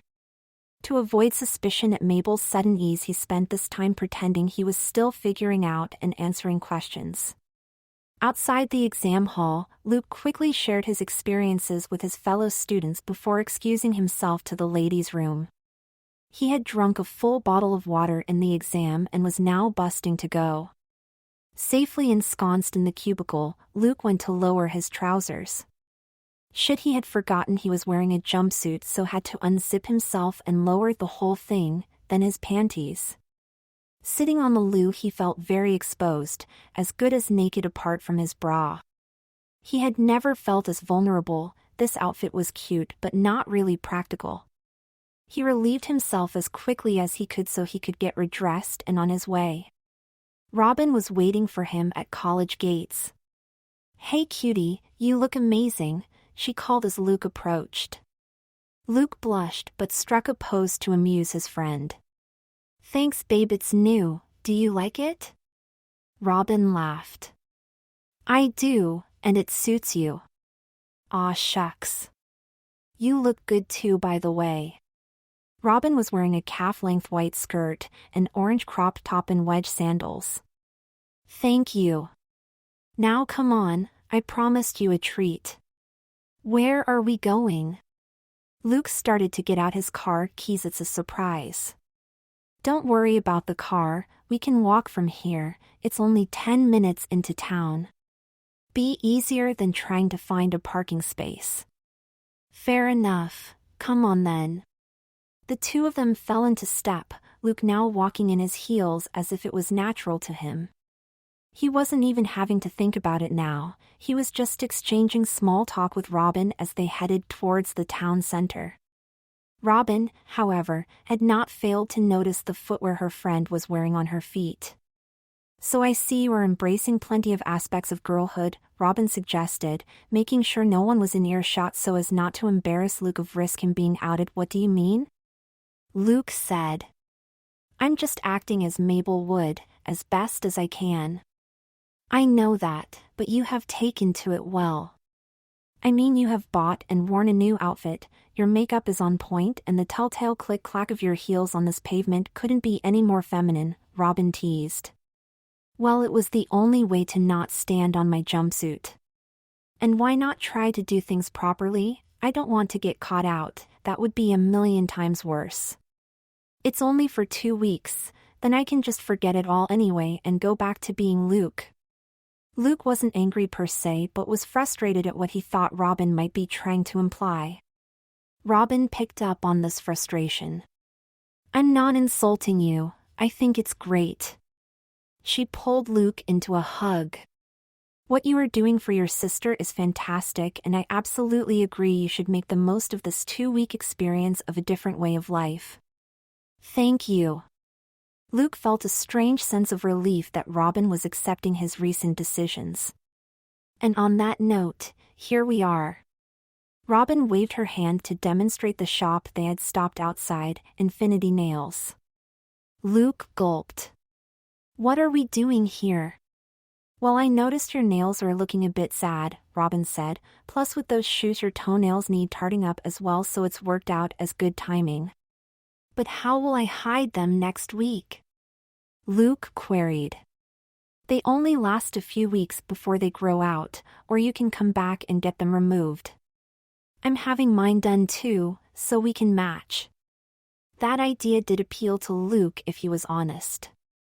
Okay then, another girly experience for me to try then. Exactly, not many other boys get to be so lucky. Come on, Robin practically dragged him inside before he could change his mind. After giving their names for the appointment, they were seated in the waiting area where Robin picked up a beauty magazine. Luke could only look round the nail salon in wonder. There was space for 5 customers, 2 of which were currently occupied, with 2 nail technicians chatting and working away on their clients.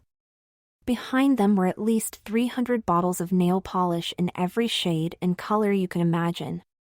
In the corner there were 2 very comfortable-looking recliner-style chairs, which Luke had no idea what they would be for. Robin was called up first before Mabel was called to the seat next to her, opposite a woman who introduced herself as Anna. She was blonde, bubbly, and dressed professionally in a white tunic and trousers. She carefully placed Luke's fingers in a bowl of warm water while she prepared what she needed for a set of acrylic nails, which is what Robin had booked for both of them. Are we having a color today or just French tips? Anna asked him. Luke had no idea what French tips meant, so thought he better play relatively safe. Color I think, please. Anna stood up and headed to the display of bottles. So which color? Luke was overwhelmed by the choices and Robin was stifling a laugh at his predicament. I don't know, what are you having? Luke addressed Robin, thinking back to her matching comment. Red, but I'm not sure that will suit your coloring, babe. What about lilac? She offered with a twinkle in her eye. Lilac? Luke queried. Yeah, to match your new dress. Then you can wear it next week. Lilac then? Asked Anna, taking the appropriate color from the shelf. Luke felt railroaded and could only nod towards his nail technician. Perfect, a lovely choice. Anna now dried Luke's hands and inspected his nails. He had always kept them neat and short and had never been prone to biting them like some guys he knew. Have you had acrylics before? She asked Luke. No, first time, Luke was able to answer honestly. Good. The nails look strong, so they should work nicely. Just relax, it's a straightforward procedure and is meant to be relaxing. Anna had possibly picked up on Luke's tension, or she was just being polite and professional. She was right though, it was relaxing. As she worked on him, Anna chatted away and Luke settled enough to chat back, doing his best to combine truth and how an 18-year-old girl would answer. The conversation also included Robin and her technician at times and was very pleasant. Luke had paid some attention to Anna's work at the start, but by the time she was done he had been lost in the chatter. He held his hands up to take a look at them, amazed at the alien digits in front of him. The nails were nearly an inch long and a bold, crisp lilac in color. 0% masculine, 100% girly. How are these practical, he thought. They're so long. They're gorgeous, thank you, he said out loud. Anna beamed. I'm glad you like them, now let's get your toes done. Luke was now led to the recliner in the corner, next to Robin again. He was directed to slip his shoes off and his feet were now placed in a bowl of warm water to soak. Minutes later, Anna dried them off, pumiceed his feet, which Luke had to restrain himself to not let on it was tickling him, and applied the same lilac color to his toenails, after filing them. Putting his shoes back on, Luke marveled at the color peeking out in the open toe. Robin paid, reiterating that it was her treat, and they walked back to Luke's car. "Thank you for that, it was a nice experience," Luke said, genuinely. "No problem, I'm so pleased you enjoyed it." "What do you think of them?" "They're longer than I expected. How will I be able to do anything?" "Stop overthinking it, mine are no longer than yours and I manage just fine." "Just be careful not to break one," she teased. "I will be, don't worry." Luke gave Robin a hug before climbing in the Mini and heading home. "Am I still on course for a pass then?" Mabel asked when she called that evening. "You are not doubting me, are you?" Luke responded. "Definitely not." "But no one suspects anything, do they?" "Not so far as I know. It's not so hard being you, you know." "For 2 weeks maybe." "Robin seems to think you are taking it very well." "Why, what did she say?" "Just that you are doing a great job." "Oh, and that you have been enjoying showing off new clothes and getting your nails done." "You are such a girl." "Oh, shut up. I'm just playing the role I have been given." "You're the drama buff, it's called method acting, I believe." Mabel laughed. "It is, you're right. I'm just relieved you're coping with it all. And if you at least enjoy a bit of it, it's a bonus." "Thank you. It's really not that bad. The only thing I can't wait for is to not have to lug these boobs around and to see my cock again." "You don't be crude, I'm still your sister, you know."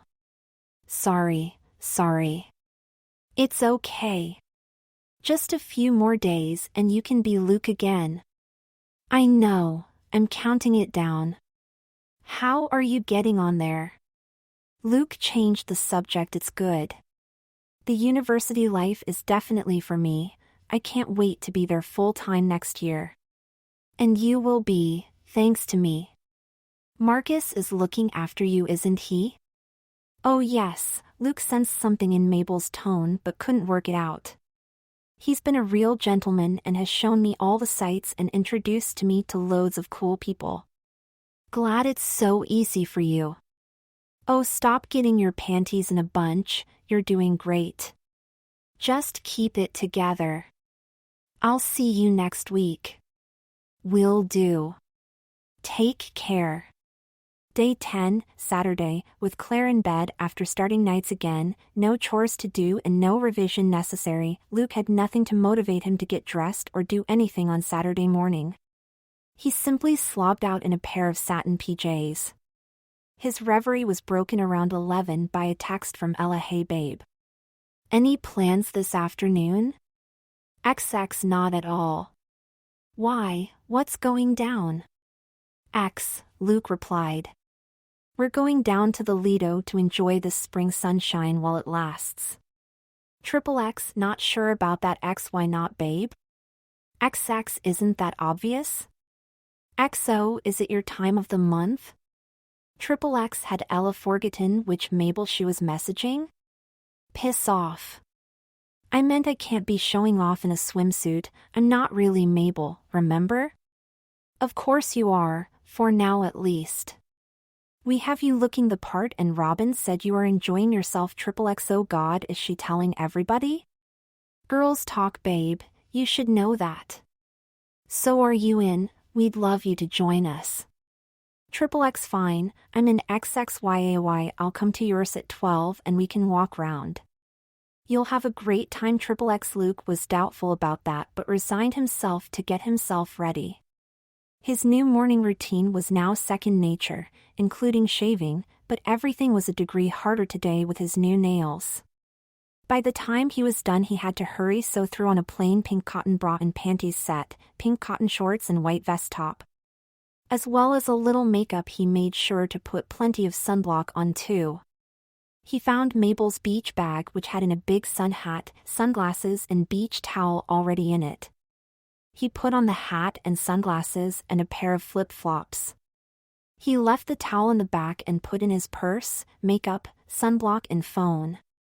He also popped in some spare clothes in case he got splashed. He still had 10 minutes until Ella arrived, so on a whim he searched through the drawers until he found Mabel's swimwear. He pulled it out of the drawer and threw it on the bed. How many swimsuits does she really need? He thought as he picked up a selection of bikinis and one-piece suits, some of which did not seem to consist of much material. He was distracted by the doorbell and hurriedly picked up his bag and, without thinking, threw one of the swimsuits into it. Ella was on the doorstep already wearing her bikini under a sarong with her hair tied up in a high ponytail. "Hot stuff, babe," she greeted Luke with a big grin. "Don't know who you are trying to kid saying you are not a girl. You are smoking." Luke blushed, which was becoming an increasingly common occurrence, but he was enjoying the increase in compliments he had had in the last week and a half. "Thank you, I guess. You look great too," he managed to mumble past his embarrassment. "Now come on, the others are meeting us there." The two set off and were soon there. The Lido was only 15 minutes away. They paid their entrance fees and headed into the concourse. Ella led the way to the changing rooms, which you had to go through to access the pool area. "Terry said she will meet us in here and then we can find Robin, Wendy and Lucy." Luke gulped. He didn't know Mabel's other friends would be here, those that didn't know who he really was. Ella sensed him tense up. "Stop panicking, we'll help you, but just keep doing what you've been doing and I don't think you will have a problem." But Luke did now have a problem. He did not know where to look.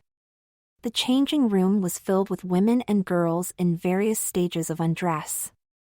Being a curious fellow with limited experience with the other sex, he couldn't help but gawp at all the different breasts, vulvas, asses and everything else. He was also admiring the variety of fashions and swimsuits on display. "Ella, Mabel over here." Luke swung round to see Terry waving at them. She was clearly comfortable in her own skin, standing as she was in just a pair of purple panties.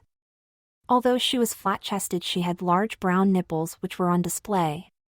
Luke looked down, partly embarrassed, partly looking at his own chest. "I am glad I have decent-sized boobs," was the strange thought that popped into his head. Terry was by this time lowering her panties.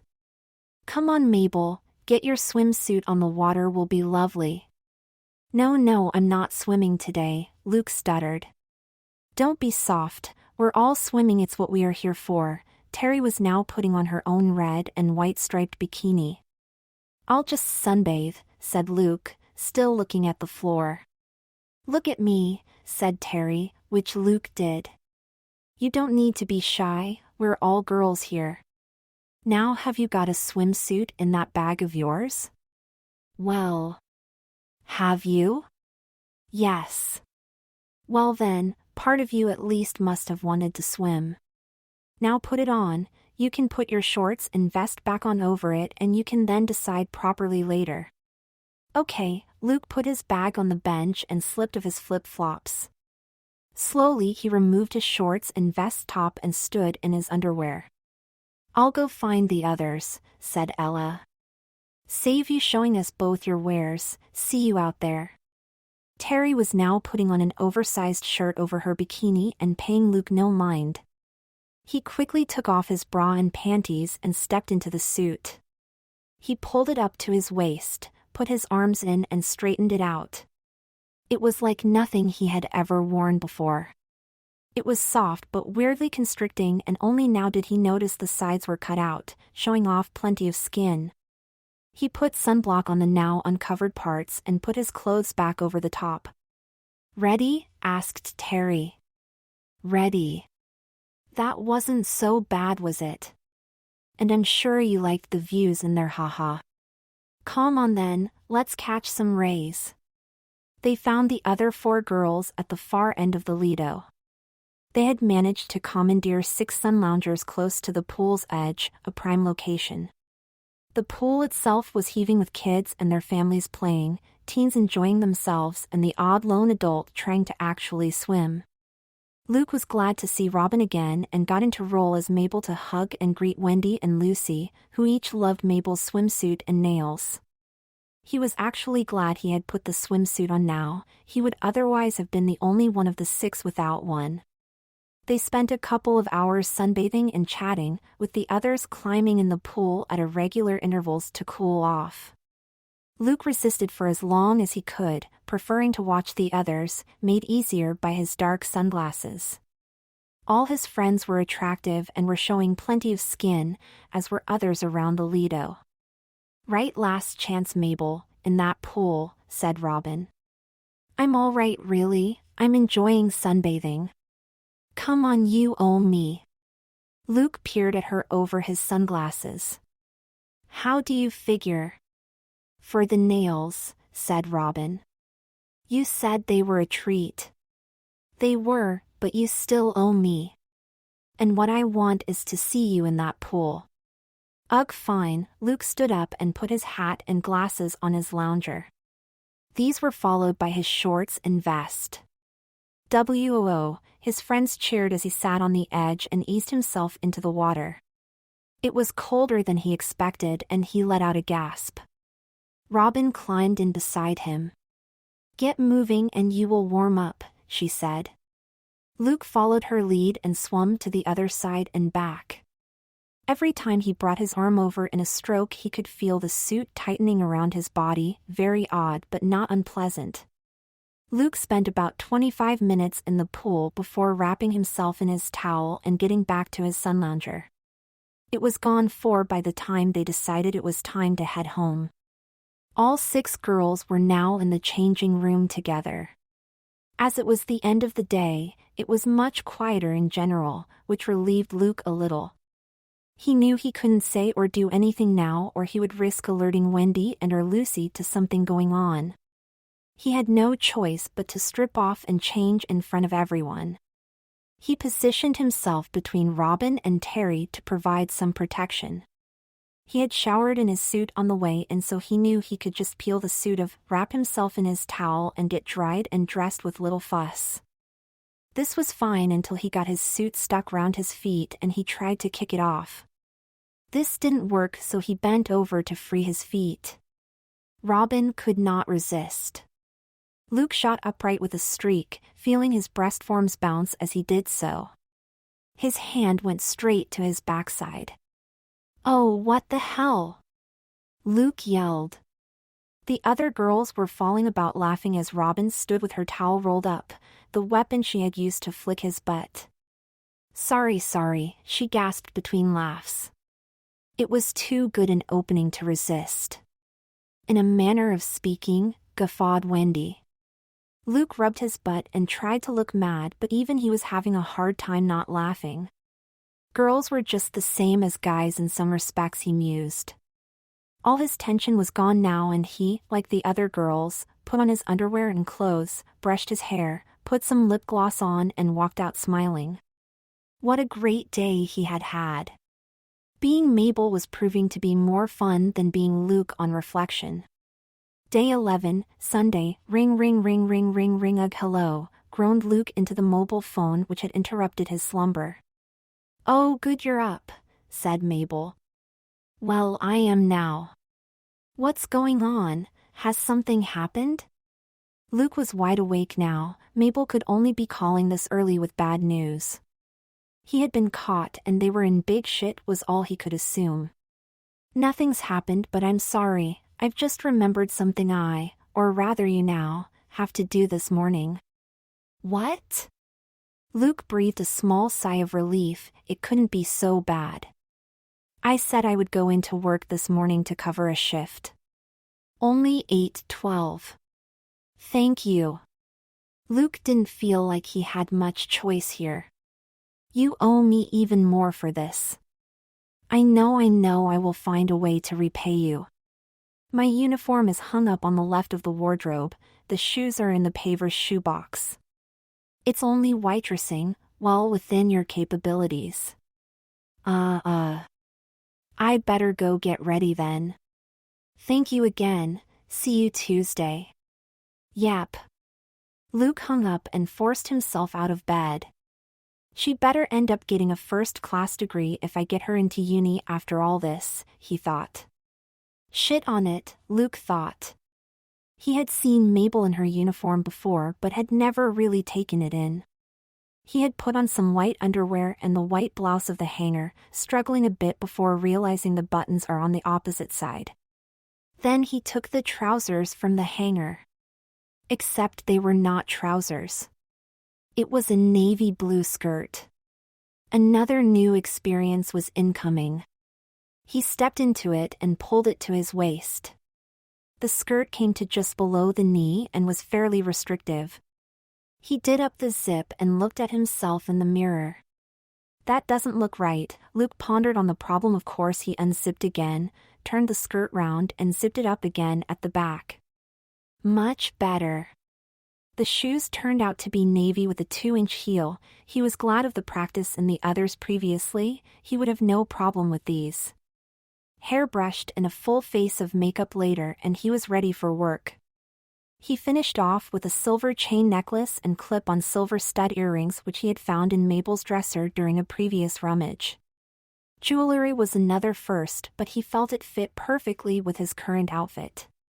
As did the small black handbag he was going to use today. His pink backpack just would not do. Luke pulled up behind the cafe at 7:55 a.m., just on time. He headed in the back door and through to where Mabel had told him the staff room was. Here he found Marie and Archie, Mabel's colleagues. Fortunately, his sister had introduced him at some point when he had been in the cafe as a customer. Archie was pulling on his chef whites and exchanged a quick hello with him before heading to get the kitchen up and running for the morning. Marie was in her 30s and as a fellow waitress, was wearing the same uniform as Luke. Morning, Marie. Good morning, Mabel dear. Oh, what gorgeous nails, let's have a look. Luke demurred and proffered his hand to Marie. Who did them? Marie asked. Anna at Infinity Nails. They're great, I might have to go there myself. Marie examined her own tired-looking nails.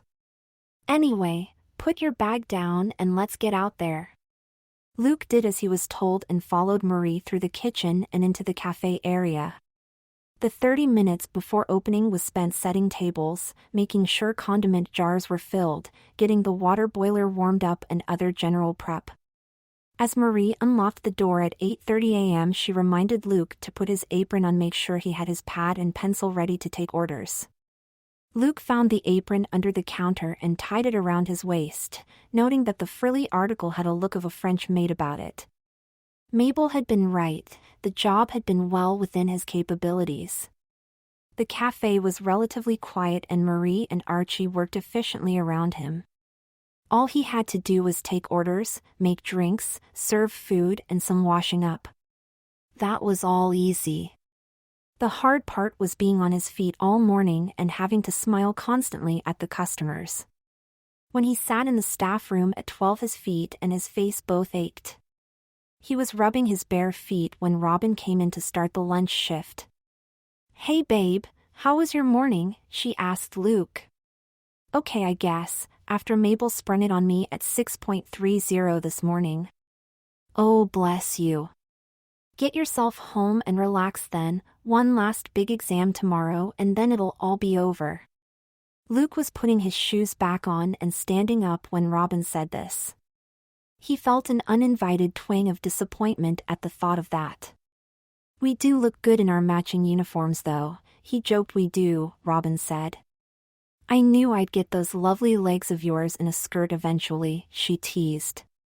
It's not so bad. Don't know what I was worried about, Luke said. Good stuff. While you're here, Ella, Terry and I would like to take you out for a drink tomorrow night to celebrate your achievement. Please say you're in. I'm in. I'll be ready for a good drink by then, I reckon. Awesome. I'll message you tomorrow with the deets then. Cool. Have a good shift. Cheers, babe. See you tomorrow. Day 12, Monday. The last exam was the easiest of all to Luke. He didn't even try to disguise the fact he was done with time to spare on this occasion. He was just counting down the time in his head until he could get his own life, body parts, and clothes back. Not long now. Driving home, he began to think about putting jeans and a button-up shirt on in the morning, not worrying about makeup and shaving, and not wearing restricting bras and uncomfortable shoes, all in the name of looking good. Being a guy was easy, he just hadn't appreciated how much before. Flopping down on Mabel's bed, he reflected that the 2 weeks hadn't been bad though, and he now had a much better insight into what girls went through from day to day. That would surely help him meet a girl of his own. Someone like Robin perhaps. She seems to have shown she likes me lately. Luke's phone beeped. Will be at yours at 6 to get ready, big girls' night out to celebrate you finishing your exams. Can't wait xxxx. Speak of the devil, it was Robin. Me neither. Looking forward to it XXX, Luke replied, and he realized he was happily anticipating the idea of joining a girls' night out, one last threshold to cross. Robin, Ella and Terry all bowled into Luke's house together bang on 6 o'clock. Luke and Claire were just finishing eating, Luke his supper and Claire her breakfast before another night shift. Claire was happy that Mabel seemed very confident about how the exams had gone, much more than all previous occasions. This time she was surely going to make her dreams come true. Have a great night, girls. Just don't go overboard and make sure you look out for each other all night, no girl left behind, so to speak. Claire did her best to get her message across without sounding preachy. She knew the girls were more than sensible enough to look after themselves. Don't worry, Mrs. Newman, said Ella. We're just going to have a couple of quiet drinks to celebrate our wonderful Mabel getting into university. We don't know that yet, said Luke. Of course we do, said Robin. Yeah, we can tell something's different this time, Terry chipped in with a wink. Well, whatever, Mabel has worked hard, so deserves to blow off some steam. I'm sure too she's done it this time. Luke was positive you understood it all now. Robin had to laugh. I'm sure however you have done, Mabel, Luke will want the credit. Luke didn't know what to say as Ella and Terry laughed at the inside joke. Claire simply raised an eyebrow in non-understanding and excused herself to get ready for work, while the girls headed upstairs to get ready for their night. You have to wear it, squealed Ella as she squeezed herself into a pair of leather trousers to complement her white crop top.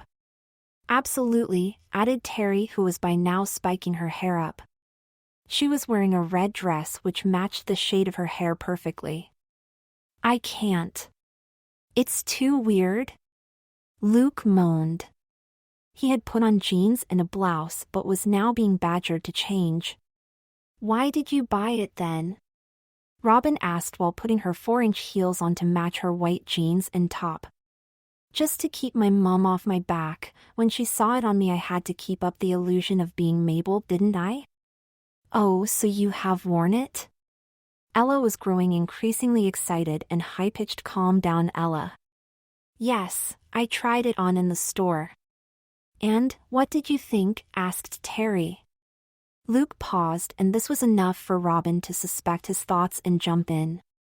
Oh my God, you liked it? Admit it? Luke still didn't know quite what to say. That settles it, we have to see you in it now, said Terry as she pulled the lilac dress from its hanger and handed it to Luke. Luke took it but made no move to change. Come on, just for us, squeaked Ella. Then you can change back and we can head out. Deal? The 3 girls looked at him expectantly. Fine, sighed a defeated Luke. He took off his jeans and blouse and stepped into the dress. Just as when he tried it on previously, it was snug but comfortable. He zipped up the back even before Terry could get there to help him. He gave the girls a twirl. They're happy now, you've seen it. Oh wow, it looks stunning. Mabel would never wear it but you prove she could totally pull it off. And your sexy nails match it like a dream. But, said Robin. But what? Asked Luke. It doesn't work with that underwear. Robin was already rummaging in Mabel's drawer. Here, put these on so we can see it fit right. Robin handed Luke a strapless bra and G-string. Whoa, really? He gasped. Really? I know you've worn thongs, so this is only a little smaller and your current bra straps don't look right at all. Luke had to agree. He unzipped and pulled the top of the dress down and changed his bra before pulling the dress back up. He then took off the thing underneath and replaced it with the G-string. It was so small he could barely even feel the material between his ass cheeks. Much better, said Terry. What do you think, Ella? Ella was not looking though. She had her head buried in the bottom of Mabel's wardrobe. When she emerged, she passed her comment. It's perfect. You look gorgeous, babe. Maybe we should have two Mabels permanently. I don't think so, said Luke. All this gets taken off tomorrow and we all forget this ever happened. If you say so, said Ella. Here, put these on. She handed Luke the pair of shoes she had been searching for. They were silver with a 3-inch heel. Why? I need to change back. Just indulge me, I want to see it as a whole ensemble. Ugh, okay, Luke did as he was asked. Standing on the heels made the dress cling to his form even more, but in a way Luke enjoyed even more. Beep beep beep beep beep beep. Terry checked her phone. Right, girls, come on, taxi's here. What? No? I need to change, Luke was adamant. Sorry babe, no time, said Robin. She thrust Luke's handbag at him, took his arm in hers and let him out. But. Enough of that, I know you like it really, so just enjoy yourself. I like you just fine in that dress, Robin whispered to him and kissed his cheek. Luke blushed, but it was enough for him to decide to stop fighting fate. He was going out on the town in a dress. For vodka cranberries please, Luke asked the barmaid. Certainly ladies, but can I please see some ID first? Of course. Luke handed Mabel's driving license over from his purse. The other girls followed suit. The barmaid was happy and quickly fixed and handed over the drinks. Luke paid and followed the others to an empty table. Luke settled next to Robin, a fact not lost on the other two girls who nudged each other and smiled. The majority of the evening was spent pleasantly chatting, with the girls treating Luke just as one of them, not even considering who it really was. Luke did get embarrassed a few times when Terry was talking about her latest boyfriend, but Robin squeezed his hand and kept him calm. Towards the end of the night, Luke was dragged onto the dance floor and taught, as best as they could, to dance in a dress and how a girl would move. Robin clearly enjoyed it and spent most of the time holding him while they danced. Luke was more than happy with this situation, his only fear being whether she would treat him the same once he was Luke again. Terry and Ella had already been dropped off as the taxi pulled up at Luke's house. Good night then, he said to Robin. And thank you for tonight and the last fortnight.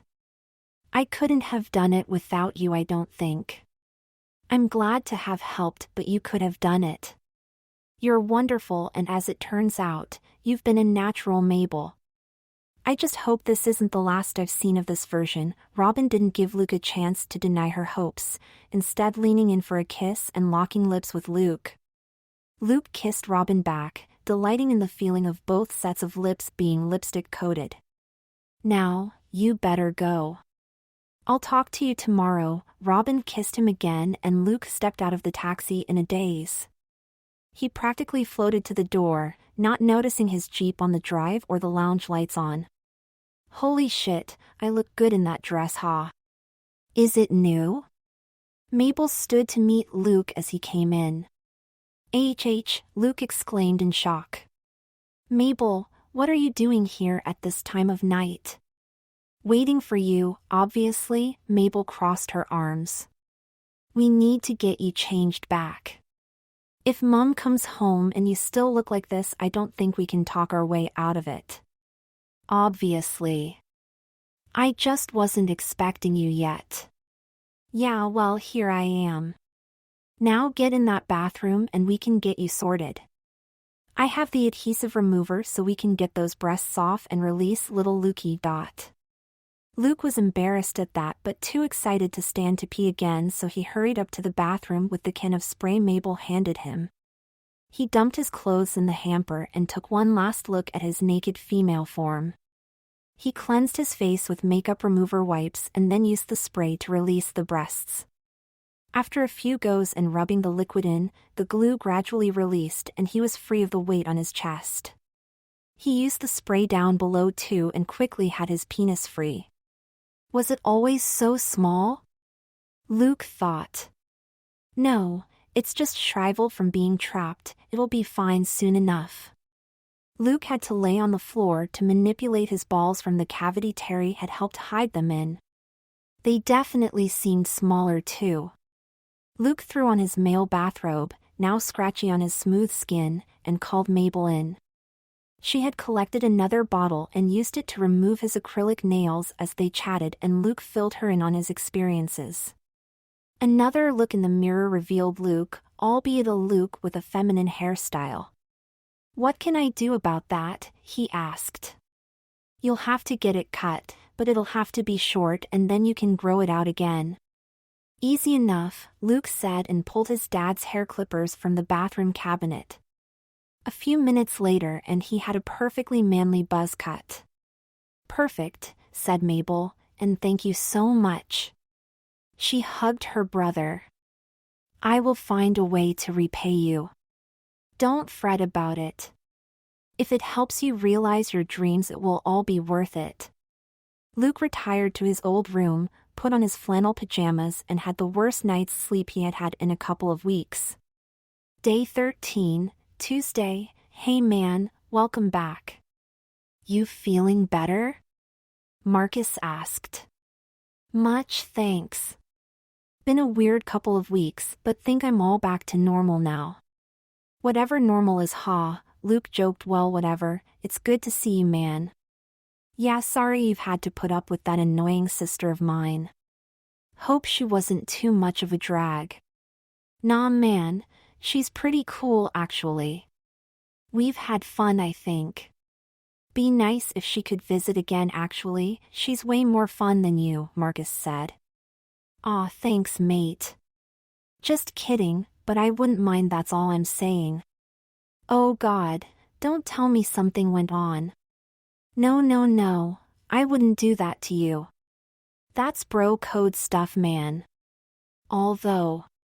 Enough, not listening to this, Luke headed to his bedroom to unpack. And Mabel's not coming here again, he yelled back to the lounge. Spoil sport. Marcus laughed back.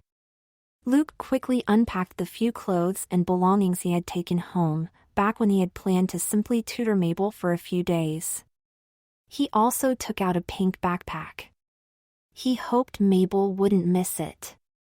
He peeked inside at the various clothes, cosmetics, toiletries, and a couple of other recognizable items. Who knows when I might need to be Mabel again, he thought as he stuffed the backpack out of sight at the bottom of his wardrobe.